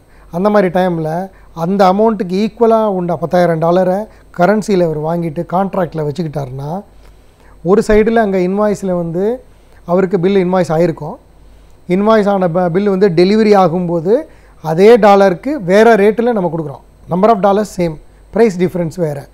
ஆனால் இங்கே வந்து கரன்சியில் வந்து மார்க்கெட்டில் வாங்கும்போது அதே $10,000 அதே 69 ரூபாய்க்கு வாங்கியிருப்பாங்க. வாங்கி கான்ட்ராக்ட் இவங்கள்ட்ட இருக்கும். இப்போ இந்த இம்போர்ட்டர் வந்து அந்த ப்ராடக்டை வந்து வெளிநாட்டிலேருந்து இங்கே இறக்கினவருக்கு இங்கே ஷிப்மெண்ட் இங்கே வந்தோன்னா ஒரு பணம் கட்டணும். பணம் கட்டுற இன்றைக்கி அவரோட நிலைமை $10,000 72 ரூபா ரேட்டு போட்டு 7,20,000 ரூபா கட்டுற மாதிரி இருக்கும். இப்போ அவருக்கு 30,000 ரூபா லாஸ் ஆகுது. அதனால தான் அவர் என்ன பண்ணியிருக்கிறாருன்னா, ஏற்கனவே இங்கே $10,000 வாங்கியிருக்கிறார் கரன்சியில். இப்போ அதே என்னைக்கு வந்து ஒரு பணம் கட்ட போகிறாரோ அன்றைக்கி அதே $10,000 கரன்சி மார்க்கெட்டில் இவர் விற்றுருவார் இங்கே. ஸோ விற்கும்போது என்ன ஆகுன்னா, கரன்சி மார்க்கெட்டில் ஏற்கனவே வாங்கின 69 ரூபாயில் வாங்கின $10,000 இப்போ விற்கும்போது இருக்கிற $72 $10,000 உள்ள டிஃப்ரென்ஸு இங்கே அவருக்கு 3 ரூபா லாபம் கிடைக்கும். இங்கே லோக்கல் மார்க்கெட்டில் கரன்சி இதில் டீல் பண்ணும்போது 3 ரூபாங்கிறது அவரோட ப்ரோக்கரேஜ் போக 2,00,000 அதாவது 29,000 ரூபா லாபம் கிடைக்குதுன்னு வச்சுக்கோங்க $10,000. ஆனால் அந்த சைடில் பார்க்கும்போது ஃபிசிக்கலாக ஒரு ப்ராடக்ட்டை இம்போர்ட் பண்ணுற இடத்துல அதே 29,000 ரூபா நஷ்டமாயிருக்கும். ஸோ இவரை பொறுத்த வரைக்கும் ஒரு இடத்துல லாபமும் இன்னொரு இடத்துல நஷ்டமும் இருக்கும். ஸோ இதுக்கு பேர் தான் ஹெட்ஜிங் பேர். எதனால் இது மாதிரி பண்ணணும், எனக்கு லாபமும் இல்லை நஷ்டமும் இல்லை, எதனால் போய் நான் இதை ஹெட்ஜிங் பண்ணணும், இதனால் எனக்கு என்ன யூஸ் இருக்குது அப்படின்னு ஒரு சில பேர் கேட்கலாம். அது என்ன அர்த்தம்னா, இப்போ வந்து உங்களுக்கு லாபம் வரலைனாலும் பரவாயில்ல, ஆனால் நஷ்டம் அடைய வேண்டிய தேவை கிடையாது. அதுக்கு தான் ஹெட்ஜிங்கிற முறை. இப்போ நீங்கள் வந்து இந்த விஷயத்தை பண்ணினதுனால இப்போ கரன்சியில் நீங்கள் ஹெட்ஜிங் பண்ணாமல் இருந்திருந்தீங்கன்னா உங்களோட நஷ்டம் வந்து 30,000 ரூபாய். கரன்சியில் ஹெட்ஜிங் பண்ணியிருந்தீங்கன்னா, பண்ணாமல் இருந்தீங்கன்னா 30,000 ரூபா நஷ்டம். கரன்சியில் ஹெட்ஜிங் பண்ணியிருந்தீங்கன்னா உங்களுக்கு இந்த சைடு 30,000 லாபம், அந்த சைடு 30,000 ரூபா நஷ்டம், 0 நஷ்டம். ஸோ டோட்டலாக பார்த்தீங்கன்னா உங்களுக்கு நஷ்டமே கிடையாது. எல்லா மார்க்கெட்லேயும் நீங்கள் நார்மலாக உங்களோட பொறுத்த வரைக்கும் என்ன டாலர் ஃப்ளக்சுவேஷன் ஆனாலும் உங்களுக்கு எந்த விதமான பாதிப்பும் வரவே வராது. ஸோ இது one of the very good method, நிறைய பேருக்கு தெரியும். ஆனால் இது எப்படி ப்ராப்பராக பண்ணணுங்கிறதுக்கு தான் நான் சொல்லியிருக்கிறேன். இதை பற்றி இன்னும் மேலே ஹெட்ஜிங்கை பற்றி இன்னும் அடுத்த வாரத்தில் நான் உங்களுக்கு இதை பற்றின டீட்டெயிலாக நான் சொல்கிறேன். நன்றி, வணக்கம். நாம் கற்றுக்கொண்ட பல தகவல்களை மற்றவர்களோடு பகிர்ந்து கொள்ளும் பொழுதுதான் அவை நம்முடைய வாழ்க்கைக்கு பயனுள்ளதாக இருந்தது போல் மற்றவர்களின் வாழ்க்கைக்கும் பயனுள்ளதாக அமையும். அந்த வகையில் இன்றைக்கும் சில முக்கிய தகவல்களை தெரிந்து கொள்ளலாம். நிகழ்ச்சியில் நிறைவு பகுதியாக வரவிருப்பது கற்றலும் கற்பித்தலும்.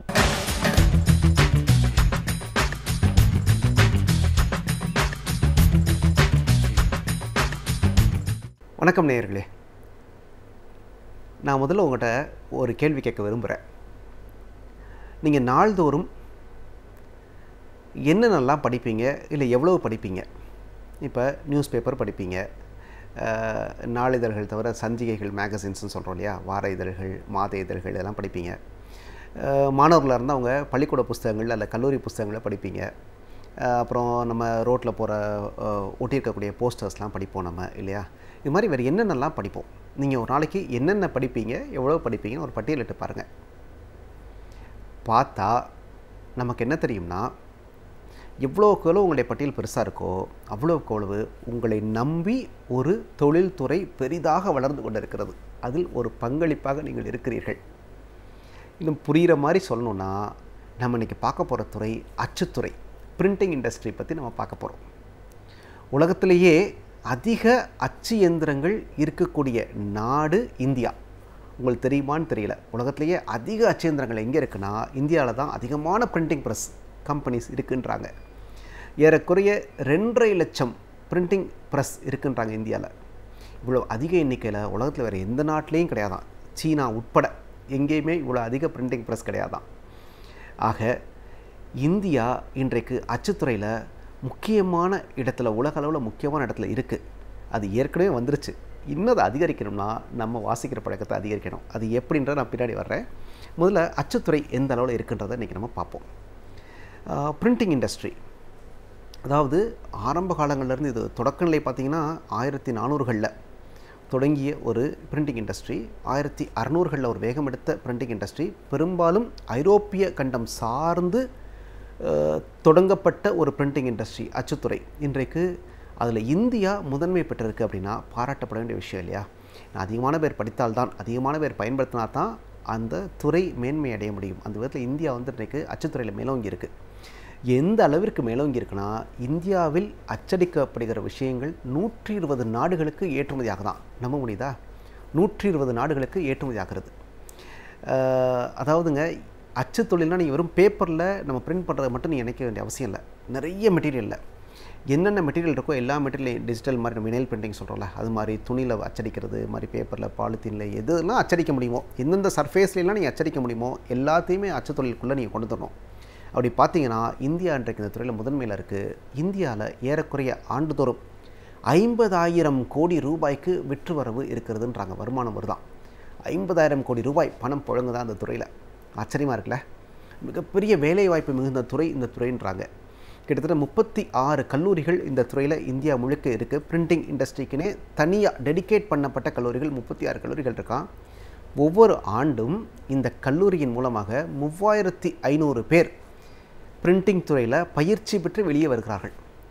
ஆனால் தேவை என்பது 10,000 பேருக்கு மேலே இருக்கான் ஆண்டுதோறும். இந்த தொழிலை நம்பி எவ்வளோ குடும்பங்கள் இருக்குது தெரியுமா? 25 லட்சம் குடும்பங்கள் இந்தியாவில் இருக்குது. இந்த தொழிலை மட்டுமே நம்பி, இந்த தொழில் சார்ந்து இந்த தொழிலில் வளர்ச்சி கண்ட குடும்பங்கள் 25 லட்சம் குடும்பங்கள் இருக்குது. ஆக மிகப்பெரிய துறை. நம்ம வந்து அச்சு தொழில், நச்சு தொழிலெலாம் பேசுகிறோம், அதெல்லாம் இல்லைங்க, அதெல்லாம் அந்த காலங்க. உண்மையிலே அச்சு தொழில் ஒரு ஃப்ளோரிஷிங் பிஸ்னஸ் அப்படின்றாங்க, ஒரு வளம் கொளிக்கக்கூடிய தொழில் அப்படின்றாங்க. இன்றைக்கி வந்து சின்ன அளவில் மட்டும் இல்லாமல் பெரிய அளவுலையும் கூட அச்சு தொழில் வந்து நிறைய புதுமைகள் புகுத்திக்கிட்டே இருக்காங்க. தொழில்நுட்பம் வளர்ந்துக்கிட்டே இருக்குது. முன்னாடிலாம் பார்த்திங்கன்னா அந்த எழுத்து கோர்த்து அச்செல்லாம் பண்ணிட்டு இருந்தாங்களே, இன்றைக்கெல்லாம் பார்த்திங்கன்னா C2P அப்படின்றாங்க, computer to plate, printing plate, அச்சடிக்கிற தட்டுக்கு நேரடியாக போயிடுமா. அந்தளவுக்கு டெக்னாலஜி வளர்ந்துருச்சு. இன்றைக்கு வந்து இந்த டெக்னாலஜி பார்த்திங்கன்னா ரொம்ப வேகமாகிட்டு இருக்குது. நீங்கள் வந்து முன்னாடி ஒரு அழைப்புதல் கொடுத்தா அதை அச்சடிச்சு வர 1 வாரம் ஆகும். இப்போலாம் இல்லை, காலையில் கொடுத்தீங்கன்னா மத்தியானம் உங்களுக்கு கொடுத்துருவாங்க. 3 மணி நேரம் 4 மணி நேரத்தில் அழைப்புதல் அச்சடிச்சு ரெடி பண்ணி கொடுத்துட்றாங்க. அவ்வளோ வேகமான உலகமாக ஆகிட்டுருக்கு. அந்த வேகமான உலகத்திற்கு ஏற்ற மாதிரி அச்சு தொழிலுடைய தொழில்நுட்பமும் மிக வேகமாக வந்துட்டுருக்குங்க. அதனால தான் இந்த தொழிலில் இந்தியர்கள் தலை தூங்கி கொண்டு இருக்கிறார்கள். ரொம்ப ஒரு அருமையான வளர்ந்து கொண்டு வரக்கூடிய ஒரு தொழிலுங்க இது வந்து. நான் வந்து ஒரு பெரிய ஏற்றுமதியாளர் ஆகணும், நான் வந்து எல்லா மனிதர்களுக்கும் தேவைப்படக்கூடிய பொருளை செய்யணும் அப்படின்னா உங்களுக்கு வந்து அச்சு தொழில் மிக ஏற்ற தொழில், ஒரு அருமையான தொழில். நிறைய தொழில்களில் க்ரியேட்டிவிட்டிக்கு இடம் இருக்காது, ஆனால் அச்சு தொழில்களில் க்ரியேட்டிவிட்டிக்கும் நிறைய இடம் இருக்குது. புதுமைகளை நீங்கள் அழகாக உங்கள் நினச்ச மாதிரி புகுத்துவதற்கு அச்சு தொழில் ரொம்ப உகந்த தொழிலுங்க. நீங்கள் உலகத்தில் எந்த டிசைன் உருவாக்கினாலும் எந்த இன்ஜினியருக்கும் அடிப்படையில் முதல்ல பிரிண்ட் பண்ணி பார்க்கணும். அவர் ஏதாவது வரைஞ்சார்னா, ஏதாவது புதுசாக உருவாக்கினார்னா, இல்லை எந்த கான்செப்டை நீங்கள் உருவாக்கினாலும் அது எழுத்தில் போட்டு படத்தில் போட்டு நீங்கள் வந்து அதை பிரிண்ட்டாக எடுத்து பார்த்த பிறகு தான் உங்களுக்கு சரியான வடிவம் கிடைக்கும். அதுக்கு எந்த தொழிலுக்கும் உருவாக்குவதற்கு, அந்த சிருஷ்டி உருவாக்குவதற்கு, அந்த கற்பனை திறனுக்கு அடிப்படையாக திகழக்கூடியது அல்ல அந்த கற்பனை திறனை மேம்படுத்துவதற்கு உதவக்கூடியது இந்த அச்சு தொழிலுங்க. ஒரு அற்புதமான ஒரு உருவாக்கும் தொழில் இந்த அச்சு தொழில். அச்சு தொழிலில் 20 விழுக்காடு வருமானம் பப்ளிஷிங் இண்டஸ்ட்ரியிலிருந்து வருதுன்றாங்க. அதாவது பப்ளிஷிங் இண்டஸ்ட்ரினா நம்ம சொல்லக்கூடிய நாளிதழ்கள், வார இதழ்கள், இது மாதிரியான பாட புஸ்தகங்கள், பள்ளிக்கூட புஸ்தகங்கள் எல்லாமே, கதை புஸ்தகங்கள் எல்லாத்தையும் சேர்த்து தான் இந்த பப்ளிஷிங் இண்டஸ்ட்ரியிலிருந்து 20% வருமானம் வருதுன்றாங்க. இந்த பப்ளிஷிங் இண்டஸ்ட்ரி அதாவது நாளிதழ்கள் படிக்கிறவங்க எண்ணிக்கை அதிகரிச்சிச்சுன்னா இந்த விற்றுவரவு அதிகரிக்கும். பள்ளிக்கூடம் போகிற பிள்ளைங்க எண்ணிக்கை அதிகரிச்சிச்சுன்னா இந்த விற்றுவரவு அதிகரிக்கும். இந்த துறை இன்னும் செழித்தோங்கும். அதனால் இன்றைக்கு வந்து இந்தியாவில் கல்வி அறிவு பெற்றவர்கள், லிட்ரஸி ரேட்டுன்னு சொல்கிறோம் இல்லையா, கல்வி அறிவு பெற்றவர்களுடைய எண்ணிக்கை 74 விழுக்காடு. இதில் ஒரு 10 விழுக்காடு அதிகரித்தா கூட இந்த பப்ளிஷிங் இண்டஸ்ட்ரியுடைய டேர்ன் ஓவர் இன்னும் அதிகமாகும், பிரிண்டிங் இண்டஸ்ட்ரியோட டேர்ன் ஓவர் இன்னும் அதிகமாகும். கல்வி அறிவு அதிகரிக்க ஒரு நாட்டில் எவ்வளோ கல்வி அறிவு அதிகரிக்குதோ அந்தளவுக்கு அங்கே புத்தகங்களுடைய தேவை அதிகரிக்குது அப்படின்றாங்க. நம்ம சொன்னோம், அதாவது 74% லிட்ரஸி ரேட் இருக்குன்னோம். ஆனால் இந்தியாவில் நாள்தோறும் அல்லது வாரந்தோறும் நாளிதழ்களையும் வாரதழ்களையும் படிப்பவர்கள் எண்ணிக்கை எவ்வளோ தெரியுமா? 18 விழுக்காடு தான். எல்லாமே தெரிஞ்சிருந்தும் அறிவாற்றல் பெற்றவர்களில் 25 விழுக்காட்டினர் எதையுமே படிக்கிறது இல்லையா. நான் பேப்பரும் படிக்க மாட்டேன் சார், மேகசினும் படிக்க மாட்டேன் சார் அப்படின்ட்டாங்களா. காரணம் மொபைல் ஃபோன். எல்லா ஃபோனில் எல்லா தகவல் வந்துடுது, நண்பர்கள் சொல்லிடுறாங்க, தொலைக்காட்சியில் நம்ம கலைஞர் டிவி மாதிரி தொலைக்காட்சியில் நம்ம செய்திகள் சொல்லிகிட்டு இருக்கோம். அதனாலேயும் இந்த நாளிதழ்கள் வாரிதழ்களுடைய வாசிப்பு குறைந்தாலும் கூட, ஆனாலும் கூட பாடப்புத்தகங்களுடைய விற்பனைலாம் அமோகமாக இருக்கிறது. ஆக இந்த துறை அச்சுத்துறை வளரணும்னா நம்ம பண்ண வேண்டிய ஒரே ஒரு விஷயம் என்ன தெரியுமா? நிறைய நம்மளால் முடிஞ்ச அளவு வாங்கி படிக்கணுங்க. படிக்க நாம் எந்த விஷயத்தெல்லாம் பயன்படுத்துகிறோமோ அந்த விஷயத்தெல்லாம் அச்சு இருக்குது. எல்லா விஷயங்களையும் அச்சு இருக்குது. இன்றைக்கு அச்சுத்துறை எதை நோக்கி போயிட்டுருக்கு தெரியுமா? டிஜிட்டல் டெக்னாலஜி நோக்கி போயிட்டுருக்கு. ஒரு மணி நேரத்தில் பிரிண்ட் பண்ணி ஒரு வினைல் பேனரை அழகாக கொடுத்துட்றாங்க. அந்த அளவுக்கு டிஜிட்டல் டெக்னாலஜி வளர்ந்துட்டே இருக்குது. அதனால் நாம் அச்சு தொழில் சார்ந்த எல்லா விஷயங்களையும் பயன்படுத்தலாம். அச்சு தொழில் மிக மிக அற்புதமான தொழில், ரொம்ப ஒரு கிரியேட்டிவிட்டிக்கு இடம் தரக்கூடிய ஒரு சுவாரஸ்யமான தொழில், வளர்ந்து வரக்கூடிய தொழில் அச்சு தொழில். குறுக்கு வழி தேடாதீர். அந்நாள் இலக்கியங்கள் வரலாறுகள் மட்டுமின்றி இந்நாளிலும் அரசியல் சமுதாய பொது வாழ்வில் ஈடுபடுவோர் எவராயினும் அவர்கள் எப்படியாவது தமது குறிக்கோளில் வெற்றி பெற வேண்டும் என குறுக்கு வழி தேடாமல், மான உணர்வு மங்காமல் பெறுகின்ற தோல்வியும் விழுப்புண் பெற்று அடைகின்ற வீழ்ச்சியும் கூட வெற்றி பட்டியலில்தான் வைக்கப்படும் என மன நிறைவு கொள்ள வேண்டும். அதுதான் மறுக்க முடியாத உண்மையும் கூட. அந்த உண்மைக்கு ஒரு நாள் உயர்வு உண்டு, உறுதியாக உண்டு.